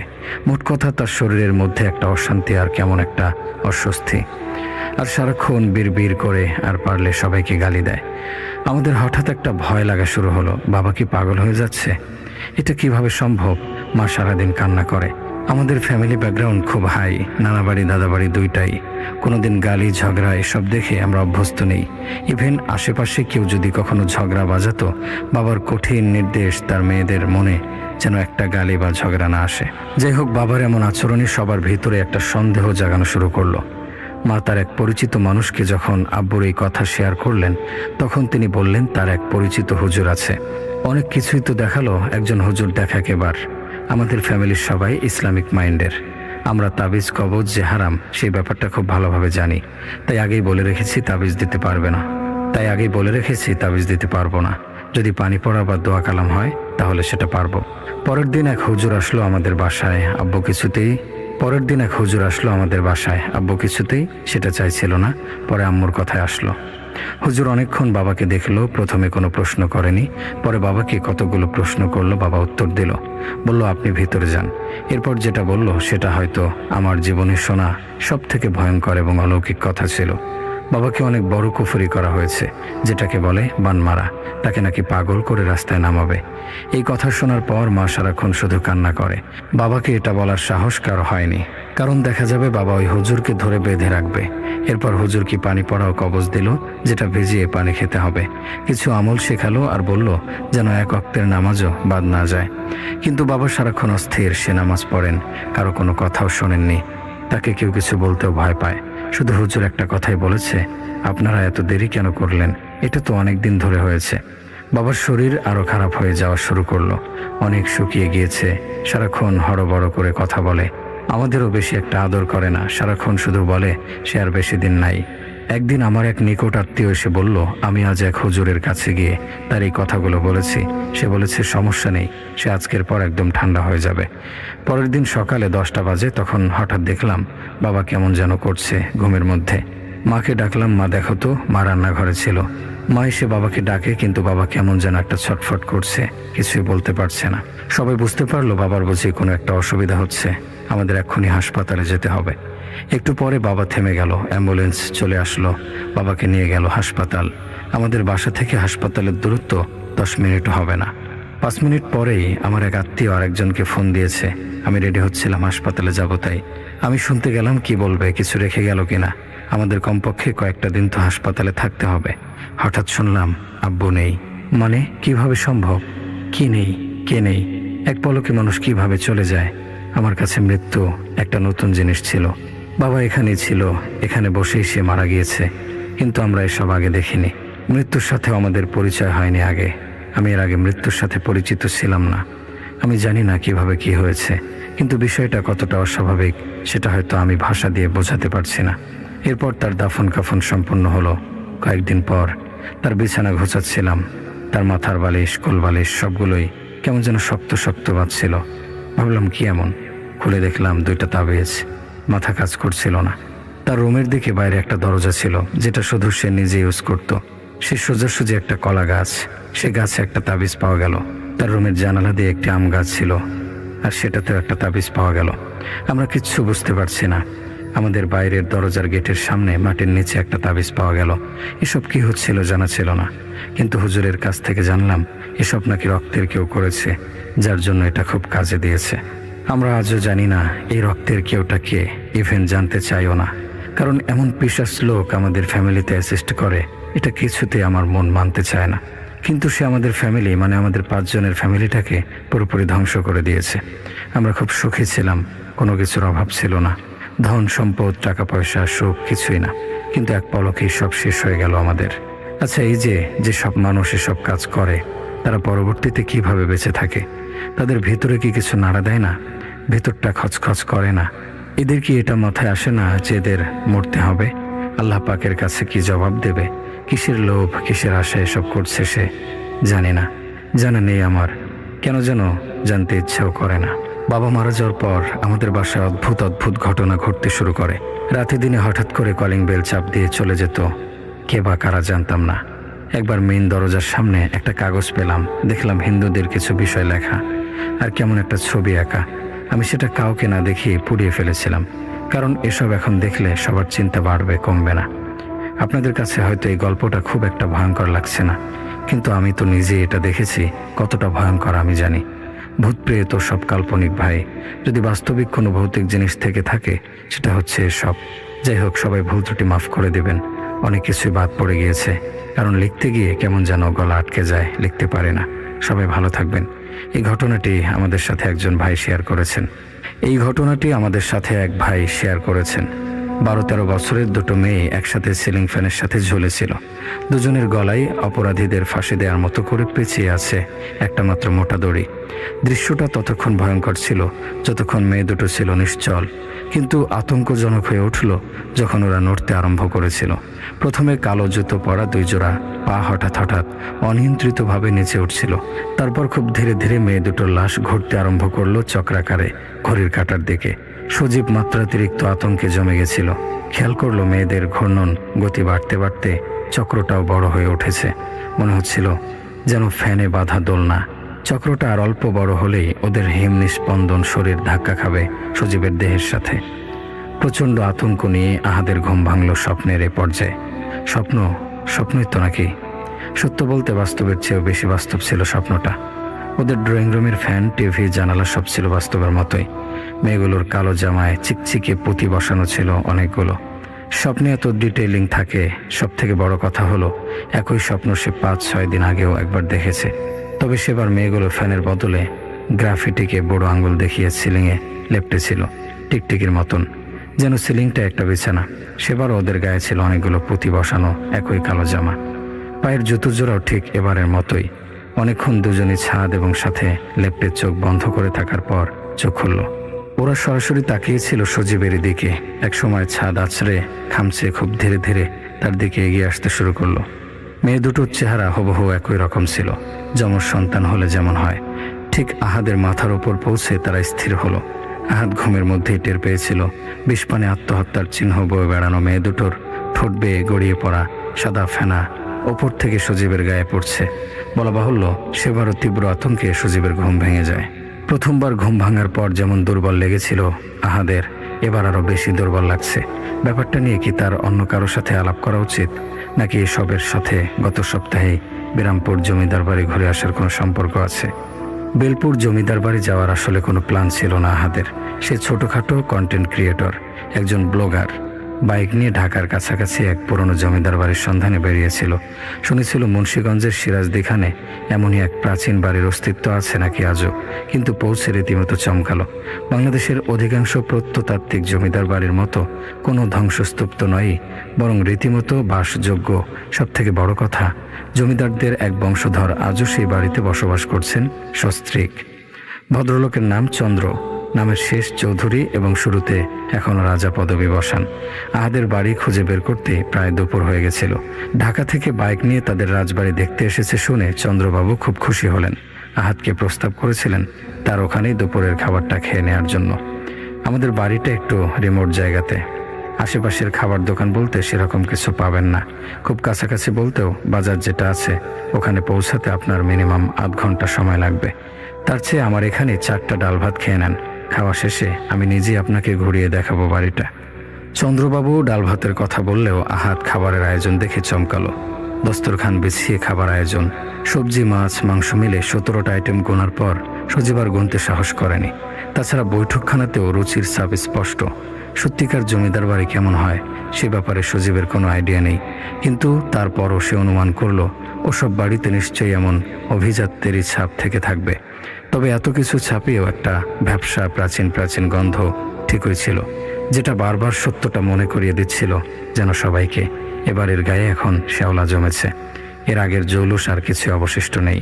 চন্দ্রবাবুর স্ত্রী এতক্ষণ একটা কথাও বলেননি। লম্বা একটা ঘোমটা টেনে তফাতে বসেছিলেন। খাওয়া শেষে আহাদকে পান এগিয়ে দিতে দিতে শুধু নিচু গলায় বললেন, খাবার ভালো হয়েছে? আমি নিজে রেঁধেছি সব। আহাদের অবাক হওয়ার ক্ষমতা নষ্ট হয়ে গেছিল ততক্ষণে। তা না হলে মহিলারা এ কথা শুনে সে চমকাতো। চন্দ্রবাবু কৈফিয়ত দেওয়ার ভঙ্গিতে বললেন, অজপাড়া গাঁও অঞ্চল, এখানে হেল্পিং হ্যান্ড কোথায় পাবে বলেন। এই কারণে কষ্ট হলেও ঘুমে আহাদের চোখ বন্ধ হয়ে আসছিল। ভদ্রলোকের কথায় মন বসাতে পারছিল না। আশ্চর্য, কোথাও ঘুরতে গিয়ে আজকে ঘুমিয়ে পড়ার রেকর্ডও করে ফেলবে নাকি। এসব এলোমেলো ভাবতে ভাবতে সত্যি সত্যি নিজের অজান্তেই সজীব ঘুমিয়ে গেল এক সময়। অবশ্য ঘুম থেকে ওঠার পর বেশ ঝরঝরে লাগছিল শরীরটা। চন্দ্রবাবুকে ঘরে ঢুকতে দেখে যেই কিছু একটা বলতে যাবে, এমন সময় উনি নিজেই বললেন, আপনার বিব্রত হওয়ার কিছু নেই ভাই, তাছাড়া বেশিক্ষণ ঘুমানো নি আপনি, সব মিলে 40 মিনিটের কিছু বেশি হবে। আসলে চন্দ্রবাবু আবার প্রসঙ্গ ঘোরালেন, যদি কিছু মনে না করেন দ্রুত ফ্রেশ হয়ে 1 কাপ চা খেয়ে নিন, তারপর যে কাজে এসেছিলেন সেই আসল কাজটা শেষ করে ফেলেন নাকি। অঘ্রাণ মাসে দিন খুব একটা বড় হয় না, অন্ধকার হয়ে যাবে একটু পরেই, তখন আর ঘুরে দেখতে পারবেন না ভাই। আহাদ 10 মিনিটের মাঝেই চা শেষ করে কৃষ্ণবাবুর সাথে রাজবাড়ি কমপ্লেক্স ভ্রমণে বেরিয়ে পড়ল। তার কাছে মনে হচ্ছিল কৃষ্ণবাবু একটু বাড়িয়েই বলেছেন। সত্যি বলতে জমিদার বাড়িটা খুব বিশাল কোনো স্থাপনা নয়। মূল বাসস্থানের বাইরে বলতে শুধু একটা বাইজি ঘর আর মন্দির, ছোট একটা কুয়াও আছে কমপ্লেক্স সীমানার ভেতরে। এটুকু জায়গা ঘুরে দেখতে দেখতে সন্ধ্যা হয়ে যাবে কেন, সেটাই সজীব বুঝে উঠতে পারছিল না। তবে এটা ঠিক, মূল বাড়িটা দেখার মতো ছিল। এখানের একটা ঘরে আহাদ খেয়েছিল দুপুরে। বাইরের পেঁচানো সিঁড়ি বেয়ে উপরে উঠে দোতলায় চলে যাওয়া যায়। সজীব বিস্মিত হলো দেখে দোতলার হলরুমের মতো একটা ঘরে এখনো বিশাল বিশাল সব ঝাড়বাতি, দেওয়াল জুড়ে দামি সব পর্দা, আর একটা দুটো কাঠ কি মার্বেলের আভিজাত আসবাব অবশিষ্ট আছে। আহাদ তার ব্লগের বড় একটা অংশ এখানে শুট করলো। মূল বাসস্থান শেষ করার পর বাইজি ঘর, সেখানে তেমন কিছু নেই, তাই ঘুরে দেখতে বেশি সময়ও লাগলো না। তবে আহাদের অনুমান ভুল প্রমাণ করে চুপ করে হঠাৎই সন্ধ্যা নেমে এসেছিল। ওরা যখন কুয়া দেখতে যাচ্ছিল ততক্ষণে সূর্য ডুবে গেছিল পশ্চিমে। কুয়ার কাছটা এসে কেন জানি আহাদের বুক ধক করে উঠেছিল। মনে হচ্ছিল এর ভেতরে বুঝি ভয়ঙ্কর একটা কিছু আছে, অথচ কুয়াটা ছিল নিতান্তই শ্রীহীন, ভেতরে অনিঃশেষ অন্ধকার। চন্দ্রবাবু জানালেন, মন্দিরের যাবতীয় কাজে এ কুয়ার পানি ব্যবহৃত হতো একসময়, বর্তমানে যা পরিত্যক্ত। সবশেষে তাড়াহুড়ো করে চন্দ্রবাবু আহাদকে মন্দির দেখাতে নিয়ে গেলেন। ওটাও এরই মধ্যে ভগ্ন স্তূপে পরিণত হয়েছে। ভেতরটা কুয়ার মতোই অন্ধকার। আহাদ জানতে চেয়েছিল এটা কার মন্দির, কিন্তু কৃষ্ণবাবু কোনো জবাব দিলেন না। সজীব অন্ধকারে চোখ সয়ে আসার পর আফসা আফসা দেখল অল্প দূরে দুটো মূর্তির অবয়ব বোঝা যাচ্ছে। রাধাকৃষ্ণ নাকি কৃষ্ণবাবুও মূর্তি হয়ে গেছেন যেন। আহাদের দিকে পেছন ফিরে দাঁড়িয়ে আছে রামকৃষ্ণর দেখেছে। কুয়ার সেই অনুভূতিটা আবারও ফিরে এলো হঠাৎ। এবার আহাদ এক ঝটকায় মন্দির থেকে বাইরে বেরিয়ে এলো দ্রুত। কেমন একটা ঘোর ঘোর যেন লাগছিল তার। মনের ভেতর কে যেন একটা সতর্ক করছিল, পেছনে তাকাস না, বাঁচতে চাইলে পালা এখান থেকে। কিন্তু আহাদ পেছনে তাকিয়েছিল, দেখল চন্দ্রবাবু খুব স্বাভাবিকভাবেই বেরিয়ে এসে মন্দিরের দরজায় তালা লাগাচ্ছেন। আহাদকে দেখে একটু হেসে বললেন, ঢুকেছিলাম যেহেতু প্রণামটা করে এলাম। কোথায় যেন একটা সুর কেটে গেছিল। চন্দ্রবাবু আর 1 কাপ চা খেয়ে যাওয়ার জন্য খুব জোরাজোরি করলেন, কিন্তু আহাদ একরকম অভদ্রের মতোই ও বাড়ি থেকে বেরিয়ে এসেছিল। তারপর বড় কোনো ঘটনা বা দুর্ঘটনা ছাড়াই ঢাকায় ফিরে সে ব্যস্ত হয়ে পড়ে খুব। বেশ কিছু পরীক্ষা ছিল পরপর, ওগুলো গুছিয়ে উঠতে না উঠতেই এইসব অতিবাস্তব স্বপ্নের যন্ত্রণা। তাছাড়া স্বপ্নগুলো দেখার পর থেকেই বোধহয় সজীবের শরীরটা দুর্বল লাগে আজকাল অত্যাধিক। সব মিলে বেলপুর জমিদার বাড়ির ভ্লগটা নিয়ে বসার আর সময় পায়নি। অবশ্য আহাদের ক্ষেত্রে প্রায় এমন হয়, ভিডিও করে আনা আর এডিট করে ইউটিউবে আপ দেওয়ার মধ্যে অনেক সময় 3-4 মাসেরও ব্যবধান থাকে। তবে বেলপুরের ক্লিপগুলো এডিট করতে গিয়ে মাথায় বাজ পড়ার মতো অবস্থা হয়েছিল। ডিভাইস ঘেটে দেখলো সেখানে ওই জমিদার বাড়ির ভিডিও তো দূরের কথা, একটা স্টিল ছবিও নেই। অথচ সেদিন মুন্সিগঞ্জ যাওয়ার পথের ক্লিপ, মাঝে 3-4 বার চায়ের দোকানে থামা, এমনকি সিরাজদি খান বাজারের বেশ কিছু ছবিও আছে। শুধু নেই বিরামপুর জমিদার বাড়ি। আশ্চর্য, এটা তো কোনোভাবেই হওয়ার কথা নয়। তাহলে কি আহাদ নিজেই মনের ভুলে ক্লিপগুলো মুছে দিয়েছে? না, হিসাব মিলছে না। হিসাব জটিল থেকে জটিলতর হচ্ছে দিনকে দিন। আহাদের একটা ভালো গুণ আছে যেটা আধুনিক যুগের অনেক ছেলে মেয়েরই থাকে না, আর তা হলো কোনো একটা জিনিসের পেছনে লেগে থাকা। এই কারণেই তৎক্ষণাৎ সে ডিসিশন নিল আবার বেলপুর যাবে। ঝড়ের মতো বাইক ছুটিয়ে 2 ঘন্টার ভেতরেই সিরাজদি খান বাজারে পৌঁছে গেছিল। আজও দুপুর প্রায় পার হয়ে গিয়েছে। তবে গত দিনের মতো এবার আর অন্ধের মতো বাইক ছোটালো না বেলপুরের দিকে। সিরাজদি খানই চায়ের দোকান, পুরীর দোকান আর অটোওয়ালাদের কাছ থেকে জমিদার বাড়ি আর চন্দ্রবাবুর ব্যাপারে একটু খোঁজ খবর নেওয়া শুরু করলো। অবশ্য যে উত্তর পেল তাতে বিভ্রান্তি বাড়লই। সকলে এক বাক্যে জানালো আহাদকে কোথাও একটা কিছু ভুল হয়েছে। বেলপুরের জমিদার বাড়ি ছিল ঠিকই, কিন্তু আজ আর সেখানে কয়েকটা ইটের স্তূপ ছাড়া বিশেষ কিছু অবশিষ্ট নেই। মাথা গোজার মতো ভগ্নপ্রায় একটা ছোট্ট ঘর, বাইজি ঘরটা অথবা মন্দির আছে, তবে সেটাও যে কোনো মুহূর্তে ভেঙে পড়ে যাবে। আর চন্দ্রবাবু নামে নাকি ওখানে কেউ থাকে না, থাকে আধা পাগল কেরামত হোসেন আর তার বউ। সম্ভবত কেরামতকে আহাদ চন্দ্রবাবু নামে কাল্পনিক কারোর সাথে মিলিয়ে ফেলছে। আহাদ স্তব্ধ হয়ে দাঁড়িয়ে রইল। তার কাছে কোনো প্রমাণও নেই যে স্থানীয়দের সাথে তর্ক করবে, তবে ঢাকা ফিরে যাওয়ার আগে সেই নিয়ামতের সাথে একবার দেখা করে আসতে চাইল। এমনিতে ওদিককার লোকজন খুব আন্তরিক। বাজারে বাইকটাকে রেখে সজীব একটা অটো নিয়ে ছুটল বিরামপুরের দিকে। বিকেল তখন ফুরিয়ে আসছে প্রায়। দিনের আকাশেই উঠে এসেছে দীপ্তিহীন এক চাঁদ। এবার আর আহাদ কোনো ভুল করল না। যেখানেই গেল অটোওয়ালাকে সাথে রাখলো তার। কেরামতের দু একটা ছবি আর ক্লিপ নিল। ওখানে দাঁড়িয়েই ডাটা চালিয়ে ভিডিও আর ছবিগুলো আপ দিয়ে দিল ক্লাউডে। যেন লোকাল মেমোরিতে কোনো কারণে মুছে গেল, ক্লাউডে ঠিকই রয়ে যায়। কিন্তু কেরামত লোকটা খুবই বদমেজাজি আর তিরিক্ষে ধাঁচের ছিল। স্থানীয় লোকজন ঠিকই বলেছিল তাহলে এই সম্ভবত এক অভাবী পাগলই বটে। ফেরত আসার আগে শুধু একবারের মতো মন্দিরটা, বাইজি বাড়িটা ধসে গেছিল, ঘুরে দেখতে চাইল। নিয়ামত গাইগুই করছিল, কিন্তু আহাত না দেখার ভান করে অটোওয়ালাকে নিয়ে সামনে এগিয়ে গেল। দূরে বড় করে ঘোমটা দেয়া দাঁড়িয়েছিল একজন, সম্ভবত কেরামতের অভাবী বউটাই হবে। আহাত এক ঝলক মহিলাকে দেখেই মন্দিরের ভেতর ঢুকে গেছিল টর্চ নিয়ে। শুধুমাত্র এই একটা জায়গায় আহাদের দেখে যাওয়া আগের মতো ছিল। টর্চের আলোয় চোখ অভ্যস্ত হয়ে আসার পর সেই যুগল মূর্তিটাকেও দেখল। তবে রাধাকৃষ্ণের মূর্তি ছিল না ওটা, বরং অপরিচিত এক ধরনের মাছ কিংবা জন্তু কিংবা মানুষ, অথবা এই তিনটাই কুৎসিত মিশ্রণ। একটা কিছু আরেকটাকে জড়িয়ে ধরে দাঁড়িয়েছিল পাশাপাশি। দুটো মূর্তি হুবহু একই রকম দেখতে। সজীব একটা ছবি তুলে নিল জিনিসটার। ওদিকে পাশ থেকে অটোওয়ালা তাড়া দিচ্ছিল খানিক পরপর। আহাদ নিজে অবশ্য বেশিক্ষণ আর মন্দিরে থাকতে চাইছিল না। তাছাড়া সূর্য ডুবে গেছে ততক্ষণে। আর এই জায়গার সাথে জড়িয়ে থাকা এক অদ্ভুত ভুতুরে স্মৃতি তো তার আছেই। সব মিলে সেও চাইছিল এখান থেকে যত দ্রুত সম্ভব বেরিয়ে যেতে। আহাদ ওই মূর্তি দুটোর ইমেজ সার্চ দিতে দিতে বাইরে বেরিয়ে এলো। সেদিন সিরাজদি খান বাজার ফিরতে ফিরতে আহাদ একটা কথাই শুধু ভাবছিল। ডিভাইস থেকে ভিডিও ক্লিপ কিংবা ছবি মুছে গেলেও মাত্র কয়েক মাসের ব্যবধানে এত ব্যাপক এক জমিদার বাড়ি কমপ্লেক্স কোথায় মিলিয়ে যাবে। আজ তো সে নিজ চোখে দেখে এসেছে। সত্যি সেখানে কয়েকটা ইটের স্তূপ, ভাঙাচোরা দেয়াল আর একটা নরবরে মাথা গোজার ঠাঁই বাদে তেমন কিছু অবশিষ্ট নেই। সব থেকে বড় কথা হলো, স্থানীয়দের ভাষ্য অনুযায়ী সজীব যেরকম হুলস্থুল জমিদার বাড়ি আর দালানের কথা বলেছিল, সেটা নিকট অতীতে ওখানে ছিলই না। আজ থেকে 50-100 বছর আগে হলে থাকলেও থাকতে পারে। তাছাড়া কৃষ্ণবাবু আর স্ত্রীর ব্যাপারটা, এগুলোরই বা ব্যাখ্যা কি? ওদিকে মূর্তির বিষয়টাও সন্দেহজনক। গুগল ঘেটে খুব নির্ভরযোগ্য কিছু পাওয়া যায়নি। মোটামুটি কাছাকাছি অবয়বের একজোড়া মূর্তির তথ্য পেল, যেটা কিনা বেলজিবাব নামে পরিচিত। অ্যামাজনের গহীন অরণ্যে এক আদিম নরখাদক গোত্রের পূজা করত। ইংরেজিতে এই বেলজিবাব টুইন ডেভিল নামে পরিচিত, কারণ এর উপাসনা পদ্ধতি অনেকটাই মিলে যেত পশ্চিমের শয়তান উপাসকদের সাথে। মানুষ বলি দেওয়া থেকে শুরু করে যাবতীয় অনাচার ব্যবহৃত হতো এই টুইন ডেভিলের পূজায়। তবে সেই গোষ্ঠী নাকি গত শতকে বিলুপ্ত হয়ে গেছে কোনো এক রহস্যময় কারণে। এর বেশি আর কিছু নেট ঘেটে পাওয়া গেল না। ঢাকা ফেরার পথেও আহাত অন্যমনস্ক ছিল পুরোটা সময়। তার কেবলই মনে হচ্ছিল চন্দ্রবাবু এর সাথে আজ দেখে আসা কেরামতের চেহারায় কি কোথাও খানিকটা মিল আছে। সেদিন রাতেই মারা গেছিল আহাত। হঠাৎ হঠাৎ কত মানুষই তো মারা যায়। আহাদের ভাগ্যেও তেমনটা ঘটেছিল বোধ হয়। তবে মৃত্যুর আগে সেই ভয়াবহ স্বপ্নটা আবার দেখল শেষবারের মতোই। এবার মেয়ে দুটো সাদা জামা পরে এসেছিল। জামায় ঘন হয়েছিল কালচে হয়ে আসা জমাট বাঁধা রক্তের দাগ। আহাত দেখল ওদের বাথরুমের দরজা খুলে মেয়ে দুটো টলতে টলতে বেরিয়ে আসছে, গলায় সাদা ব্যান্ডেজের মতো কিছু একটা জড়ানো। আহাদের একদম কাছাকাছি এসে রক্ত ভেজা ব্যান্ডেজটা দুজনেই খুলতে শুরু করলো।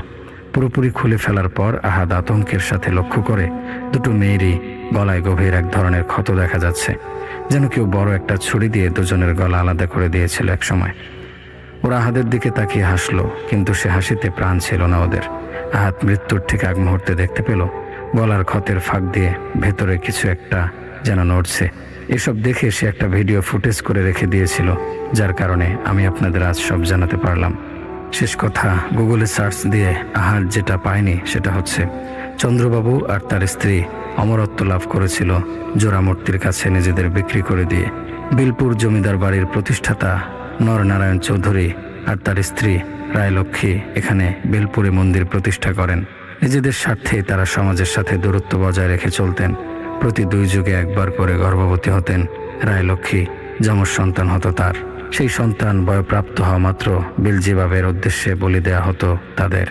গলা কেটে সেই কুয়ায় ফেলে দেওয়া হতো মৃতদেহগুলোকে, যার বিনিময়ে রাজা নরনারায়ণ আর রাজলক্ষ্মী লাভ করেছিলেন অনন্ত যৌবন।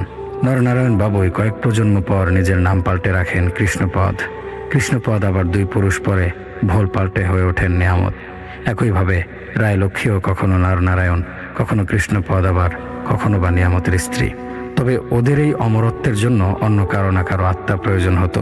স্থানীয় লোকজন বাদে বহিরাগত কেউ যখন বিরামপুর জমিদার বাড়ির অশুভ প্রভাবালয়ে ভেতর প্রবেশ করত, তখন কৃষ্ণপদ রায়লক্ষ্মী দম্পতি ওদেরই পরিণত করত শিকারে। ঠিক সজীবকে যেমন করেছিল। ওর স্বপ্নে দেখা পিশাচের আসলে ধীরে ধীরে আহাদের আত্মিক শক্তিটুকু নিঃশেষ করে দিচ্ছিল। শরীর থেকে আত্মা পুরোপুরি বেরিয়ে গেলে কি আর মানুষ বেঁচে থাকে? অ্যামাজনের সেই গোত্রটিও কি অনন্ত যৌবন লাভ করতে পেরেছিল, নাকি সত্যি সত্যি ধ্বংস হয়ে গেছিল কোনো এক আশ্চর্য কারণে? সেটা অবশ্য এখনো নিশ্চিত হওয়া যায়নি। এসব একটু অন্য ধাঁচের গল্প ছিল। আজ আমাদের এই লেখাটি যিনি পাঠিয়েছেন, তিনি এমন একজন মানুষ যে দেশ বিদেশ ঘুরে ইতিহাসের সব সত্য ঘটনাগুলো কালেক্ট করে রিসার্চ করেন। তিনি এই ঘটনাটির মধ্যে কিছু সত্যতা পেয়েছেন, যেটা তিনি এখনো রিসার্চ করছেন। আপনারা জানাবেন এই ধরনের ঘটনা আপনাদের কেমন লাগলো।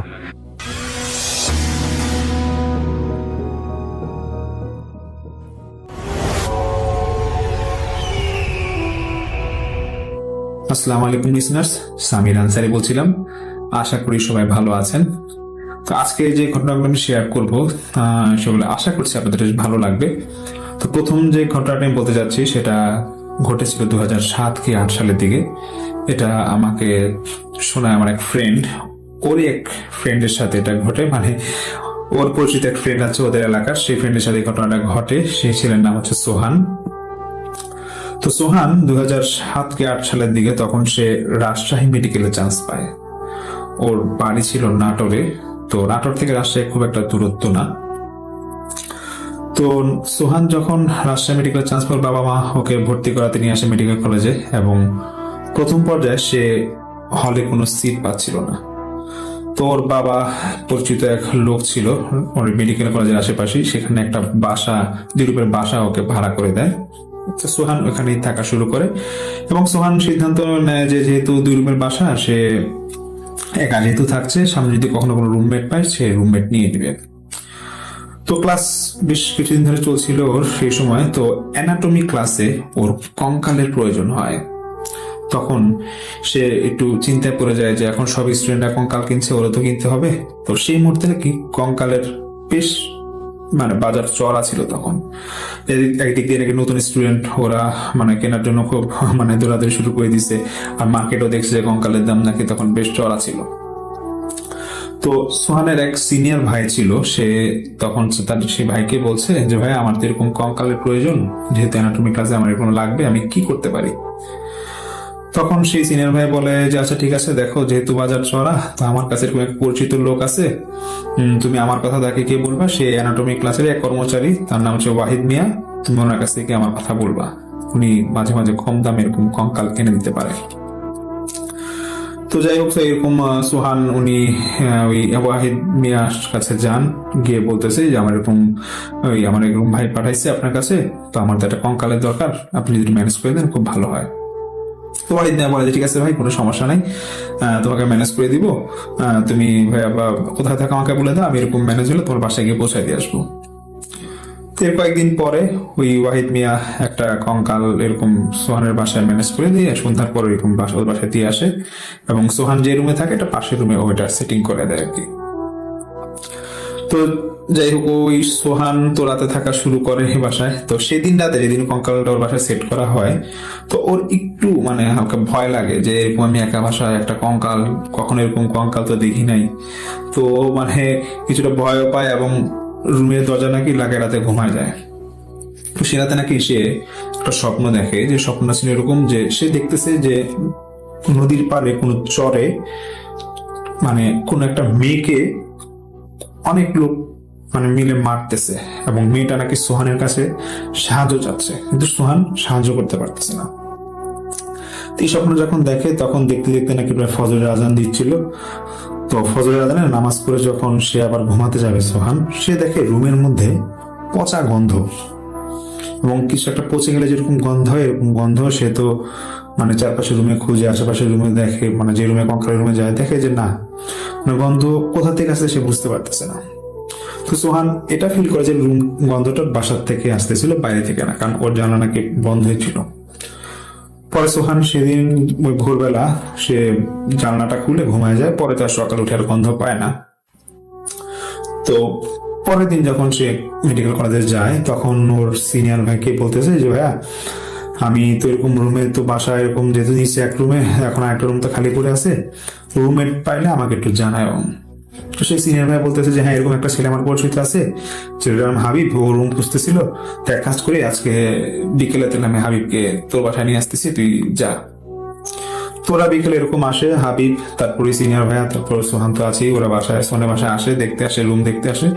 তো হাবিবের মোটামুটি রুম এরকম পছন্দ, এবং সে সিদ্ধান্ত নেয় যে সে এক সপ্তাহের মধ্যে এই বাসাটায় উঠবে। তো সেই মুহূর্তে সোহান তার সেই সিনিয়র ভাইকে বলে যে ভাই, আমি তো এরকম ওই ওয়াইফ মেয়ের কাছ থেকে কঙ্কাল কিনছিলাম, তো একটু দেখো না কেমন হয়েছে কঙ্কালটা, মানে সবকিছু ঠিক আছে নাকি দেখো, আমি তো নতুন স্টুডেন্ট, আমি তো বুঝতেছি না এটা।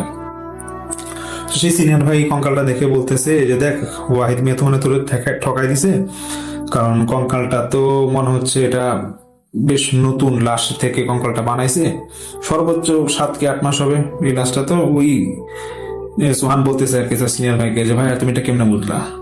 তো বলতেছে যে দেখ, আমি তো সিনিয়র এমনি এমনি হই নাই, আমরা কঙ্কাল দেখলে বুঝতে পারি, আর এটা যাই হোক, এটা টেনশনে কিছু নেই, আর এই কঙ্কালটা তো ঘাড়ের দিক দিয়ে একটু হাড় ভাঙা, তুই এটা দেখে নিবি না?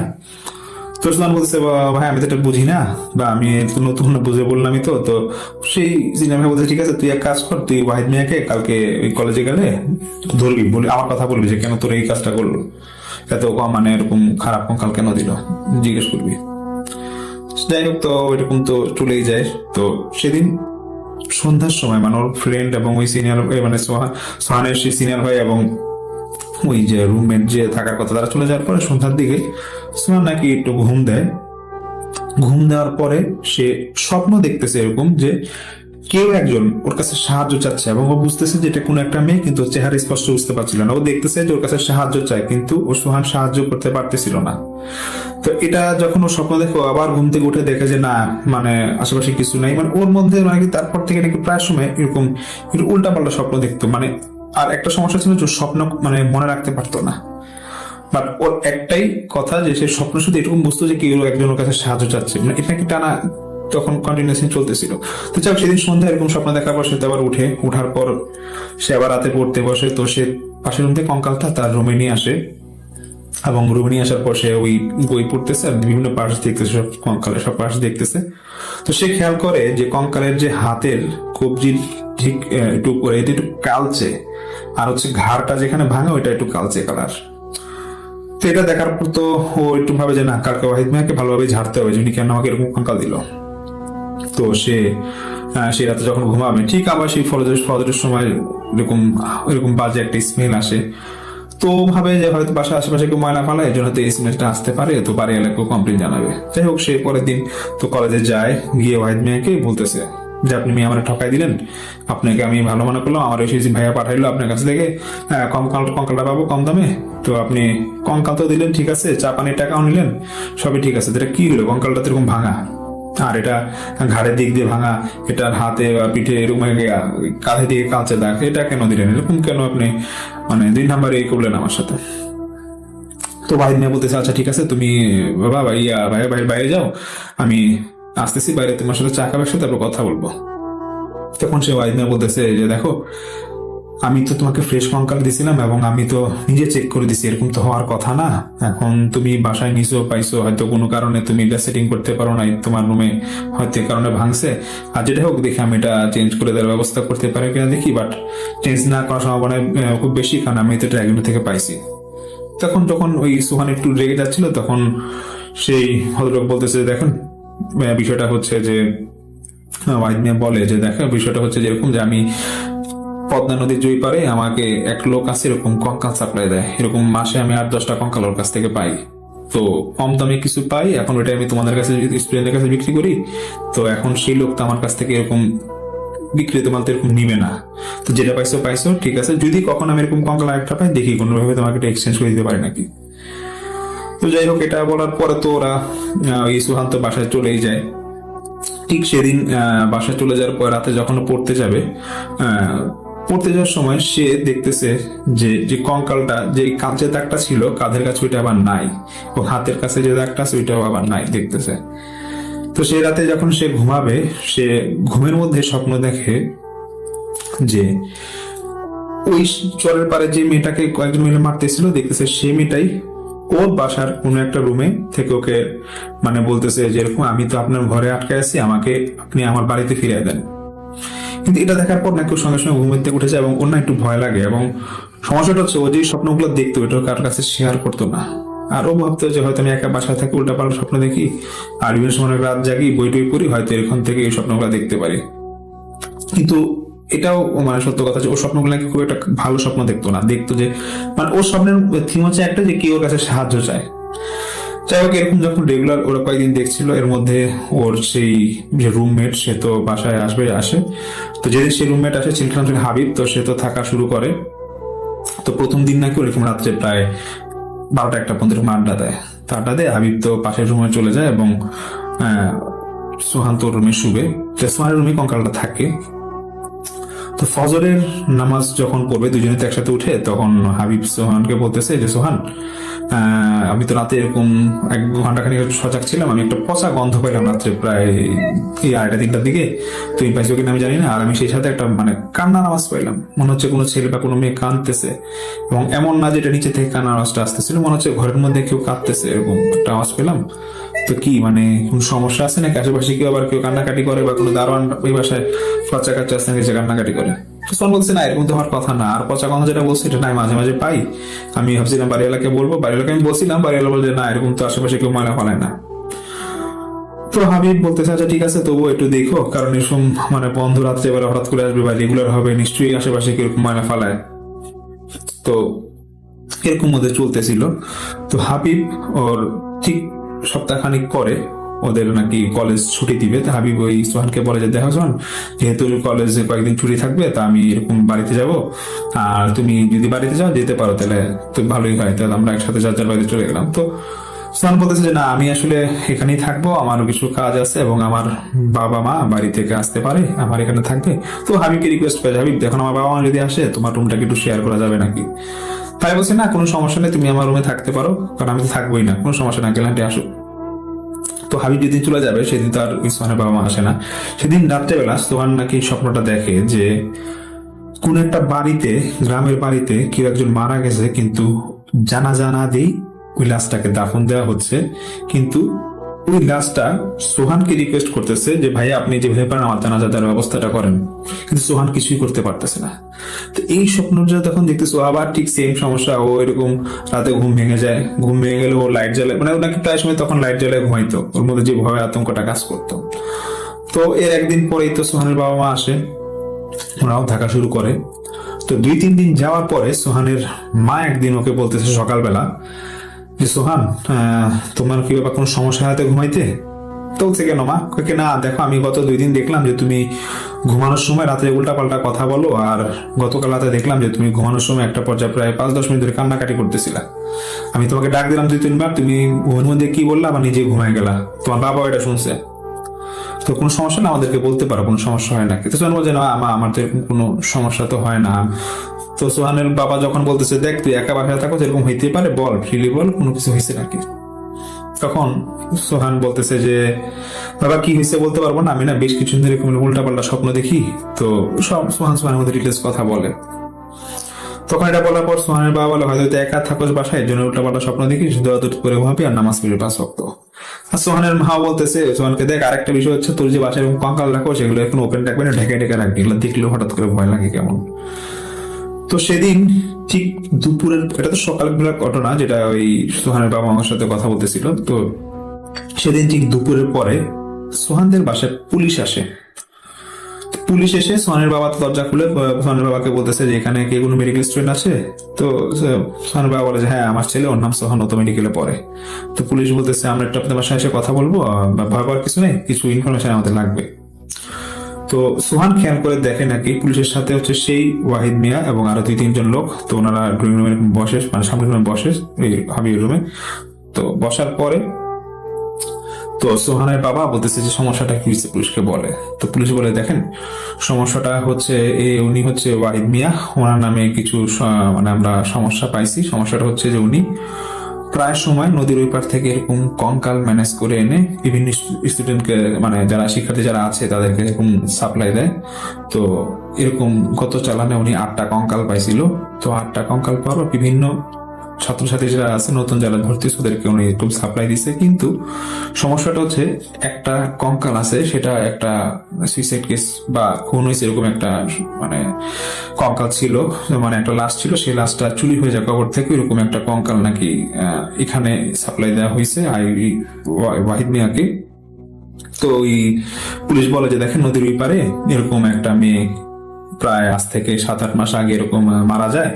এখন মেয়েটার ফ্যামিলি তো ওরা তাড়াহুড়া করে ওকে দাফন দিয়ে দিয়েছিল, ঠিক আছে, কিন্তু মেয়েটার সমস্যা হচ্ছে যে মেয়েটার ভাই দেশের বাইরে ছিল, দেশের বাইরে থেকে আসার পরে সে দেখতেছে যে মানে কবর ভাঙা, তারপর তো সন্দেহ হয় এবং ওরা কবর খুলে দেখে লাশ নাই। এবং ওদের এটা নিয়ে খুব সন্দেহ হয় যে আসলে এটা কি খুনের মানে কেস ছিল নাকি সুইসাইডের কেস ছিল। এই জন্য ওরা বিভিন্ন জায়গায় খুঁজে, তো খবর নিয়ে দেখা গেল ওই গ্রামেরই কেউ একজন এরকম কবর থেকে লাশ তুলে কঙ্কাল নেয় এবং কঙ্কাল নিয়ে সে বিভিন্ন জায়গায় সাপ্লাই দেয়। এখন আমরা ওই লোককেও ধরছি এবং ওই লোকের মাধ্যমে আমরা জানতে পারছি যে সে এই ওয়াহিদ মিয়াকে সে কঙ্কাল দিচ্ছে। এবং এই জন্য এবার সে একটা কঙ্কাল আছে, এটা আমাদেরকে দেখতে হবে। আমরা নিয়ে যাবো, কঙ্কালটা নিয়ে যাবো, ঠিক আছে, এবং কঙ্কালটা দেখবো যে আসলে কি এরকম এটা সেই কঙ্কাল নাকি, যদি না বুঝতে পারবো না। তো সোহানের সেই কঙ্কালটা সোহান দেখায় এবং পুলিশ দেখে যে ঘাড়ের দিকে একটু ভাঙা। তো পুলিশ বলে যে ঠিক আছে এটা আমরা নিয়ে যাই, তবে আমাদের সন্দেহ লাগতেছে যেটাই হইতে পারে ওই কঙ্কালটা, কারণ যেহেতু ঘাড়ের দিকে ভাঙা, আমরা শুনছিলাম যে সেই মেয়েটা এরকম গাছের মধ্যে ফাঁস দিছিল।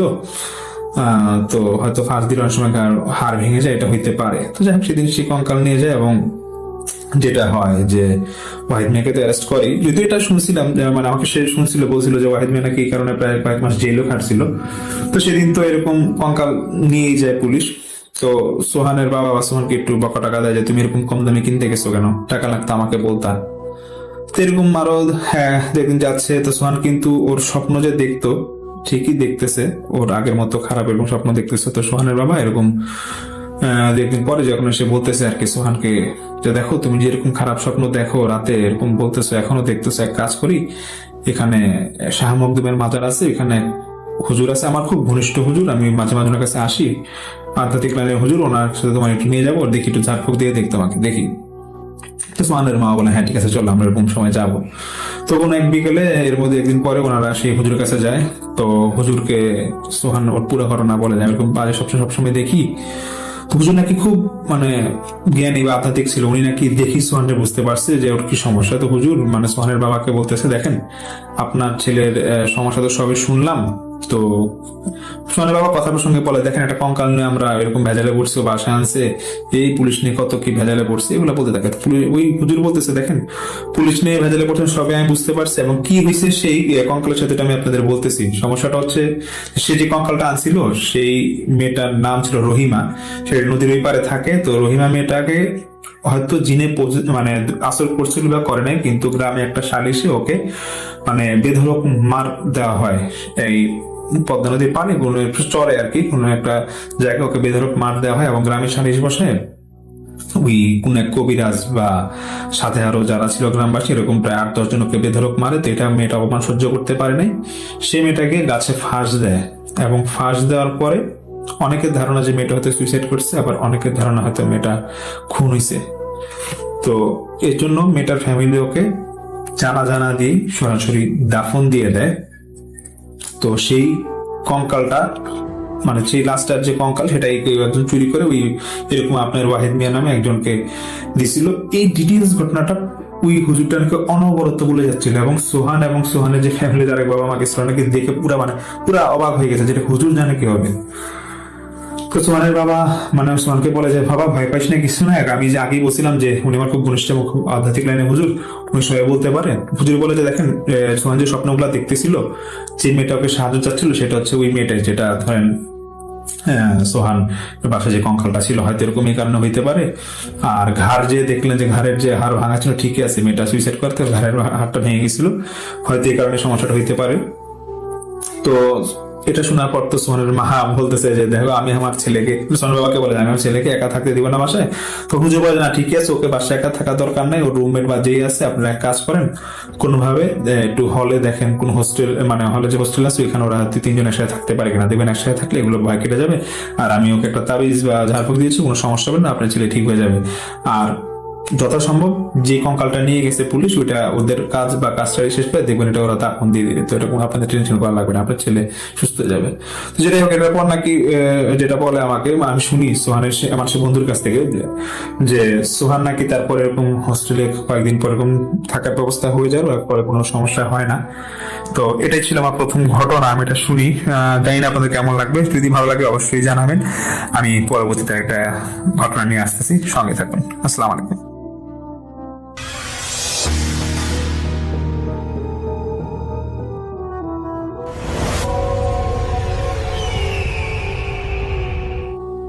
আসসালামু আলাইকুম। আশা করি সবাই ভালো আছেন, ভালোর দলেই আছেন। আমি জানি রাসেল ভাই আপনি সবসময় ভালোর দলেই থাকেন।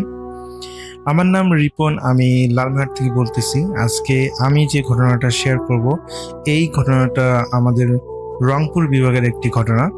তো যিনি আমাকে ঘটনাটা শেয়ার করেছেন তার নাম হচ্ছে রবিউল। আমি যখন রংপুরে পড়তাম সেই সময় তার কাছ থেকে আমি একটা ঘটনা শুনেছিলাম, সেই ঘটনাটা আজকে আমি আপনাদের মাঝে শেয়ার করব। তো আমি সরাসরি কথা না বাড়িয়ে ঘটনায় চলে যাচ্ছি। ঘটনাটার সময়কাল ছিল ব্রিটিশ আমলে, যে সময় বাংলাদেশ, ভারত, পাকিস্তান একসাথেই ছিল, একটা ভারতীয় উপমহাদেশ ছিল, সেই সময়কার এটা ঘটনাটার সময়কাল অনুমান করা যায় 1947-48 এই সময়ের ঘটনা, যে সময় ভারত এবং পাকিস্তান বিভক্ত হয়। সে সময় আসলে এখনো বাংলাদেশ জন্ম হয়নি। 1947 সালে ভারত এবং পাকিস্তানের সৃষ্টি হয়, ভাগ হয়, দেশ ভাগ হয়। এটা আসলে সেই সময়কার ঘটনা। তো সেই সময় রংপুর বিভাগে, বাংলাদেশ বর্তমানে রংপুর বিভাগের একটা জায়গায়, এটা হচ্ছে তারাগঞ্জ উপজেলার একটা ঘটনা। তারাগঞ্জের যে রংপুরে যে তারাগঞ্জ আছে এখানকার একটা উপজেলার ঘটনা। তো আমি সরাসরি ঘটনায় চলে যাচ্ছি। তো এখানে এই তারাগঞ্জে একটা জমিদার ছিল, সেই জমিদারটা খুবই অত্যাচারী ছিল। সে আসলে সাধারণ মানুষকে খুবই অত্যাচার করত। দেখা যায় যে জোর জবরদস্তি করে নীল চাষ করা, মানুষের ফসল কেড়ে নেওয়া, মেয়েদেরকে ধরে নিয়ে আসা, এক প্রকার যত খারাপ কাজগুলো ছিল সবগুলো এই জমিদার করত। সঙ্গত কারণে আমি আসলে সেই জমিদারের নামটা বলতে পারতেছি না, তিনি আমাকে আসলে সঠিকভাবে সেই জমিদারের নামটা বলতে পারেননি। তো অনুমান করা যায় সেই সময় যিনি জমিদার ছিলেন তারাগঞ্জের, ওখানকার জমিদার ছিলেন, তিনিই হবেন। তো তিনি প্রতি বছর তাদের একটা মাঠ আছে তারাগঞ্জে, একটা বিশাল বড় একটা মাঠ ছিল। সেই সময় সেই জমিদার একটা ঘোড়া দৌড়ের আয়োজন করতেন। আমরা অনেক সময় দেখি না, যে অনেক সময় আমরা দেখি যে বিভিন্ন জায়গায় নৌকা বাইচ হয়, গরুর দৌড় প্রতিযোগিতা হয়, ঘোড়ার দৌড় প্রতিযোগিতা হয়। তো এই জমিদার তার একটা নির্দিষ্ট সময় অনুযায়ী তিনি ঘোড়া দৌড়ের আয়োজন করতেন। তো ঘোড়া দৌড়ের আয়োজনের সময় দেখা যায় যে বিভিন্ন এলাকার থেকে অনেক ধরনের মানুষ যাদের ঘোড়া ছিল তারা ঘোড়া নিয়ে আসতো, এবং ঘোড়ার উপরে বসেই তারা আসলে যারা ফার্স্ট হতো তাদেরকে আসলে ওই জমিদার পুরস্কৃত করতেন। তো এরকম করে চলে যাচ্ছিল অনেক, এরকম তাদের একটা আয়োজন প্রতি বছর হয়, ওই জমিদার আয়োজন করেন নিজে থেকেই।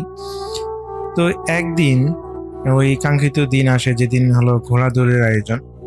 তো সেখানে দেখা যায় যে প্রায় 20টার উপরে ঘোড়া তারা আসলে অংশগ্রহণ করেছিল, এবং এখানে একটা ঘোড়া ছিল যেটা একদম কালো একটা ঘোড়া, কুচকুচে কালো একটা ঘোড়া, এবং এই ঘোড়াটার অংশ প্রতিযোগিতা নিয়েছিলেন এলাকার একজন মানুষ। এটা জমিদারের এলাকার না, একটা পাশের গ্রামের একটা লোক অংশগ্রহণ নিয়েছিল। তো সমস্ত ঘোড়াগুলো দেখার পর সেই জমিদারের একটা ঘোড়ার প্রতি খুবই আকর্ষণ অনুভব করে, যেটা হচ্ছে ওই কালো ঘোড়াটা। তো তিনি দেখেন যে ঘোড়াটা একদম কালো কুচকুচে হলেও ওর স্বাস্থ্য সবকিছু যেন অনেক সুন্দর, মোটামুটি অনেক সুন্দর দেখতে। তো এই কারণে তিনি ঘোড়া মালিককে ডাক দেন প্রতিযোগিতা মানে ওই দৌড় প্রতিযোগিতা শুরু হওয়ার আগেই। তো সেই ঘোড়া মালিক তার ঘোড়া নিয়ে আসেন এবং ওই জমিদার অনেক পছন্দ হওয়ার পর তিনি জিজ্ঞেস করেন যে আমি এই ঘোড়াটা কিনতে চাই, তুমি এটার বিনিময়ে কত টাকা চাও?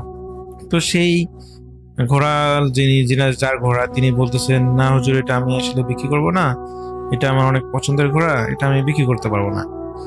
তো সেই জমিদার আসলে খুবই রাগান্বিত হন মনে মনে, যদিও তিনি আসলে বলতে পারতেছেন না। তো এক পর্যায়ে সেই ঘোড়াওয়ালাকে বলেন যে দেখো, তুমি যদি এটা বিক্রি না করো তাহলে কিন্তু তুমি এই ঘোড়া দৌড়ে অংশগ্রহণ করতে পারবা না।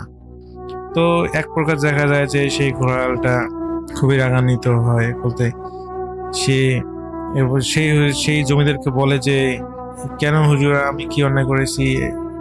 আপনার ঘোড়া পছন্দ হতেই পারে, কিন্তু আমাকে খেলায় অংশগ্রহণ করতে দিবেন না কেন? মানে এক প্রকার সেই লোকটা একজন সাধারণ মানুষ হয়েও একটা জমিদারকে আর কি জমিদারের প্রতি রাগান্বিত হয়, এবং জমিদারও যখন দেখে যে সে লোকটা এরকম প্রশ্ন করতেছে, রাগ দেখাচ্ছে, এবং তখন হলো সেই জমিদার আদেশ দেন যে এই লোকটাকে এখান থেকে বের করে দাও এবং তার ঘোড়াটাকে জব্দ করো।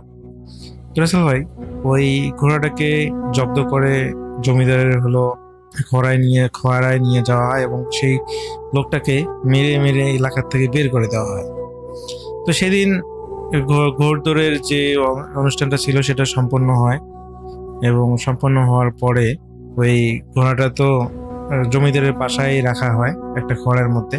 কিন্তু তারপরের দিন সকালবেলা যখন ওই খড়ার যিনি পাহারাদার, যিনি আসলে সে সময় আসলে চলাচল করার জন্য ঘোড়া অনেক একটা ভালো মাধ্যম ছিল, সে সময় মানুষ দূর দূরান্তে ঘোড়ায় চড়ে যাতায়াত করতো।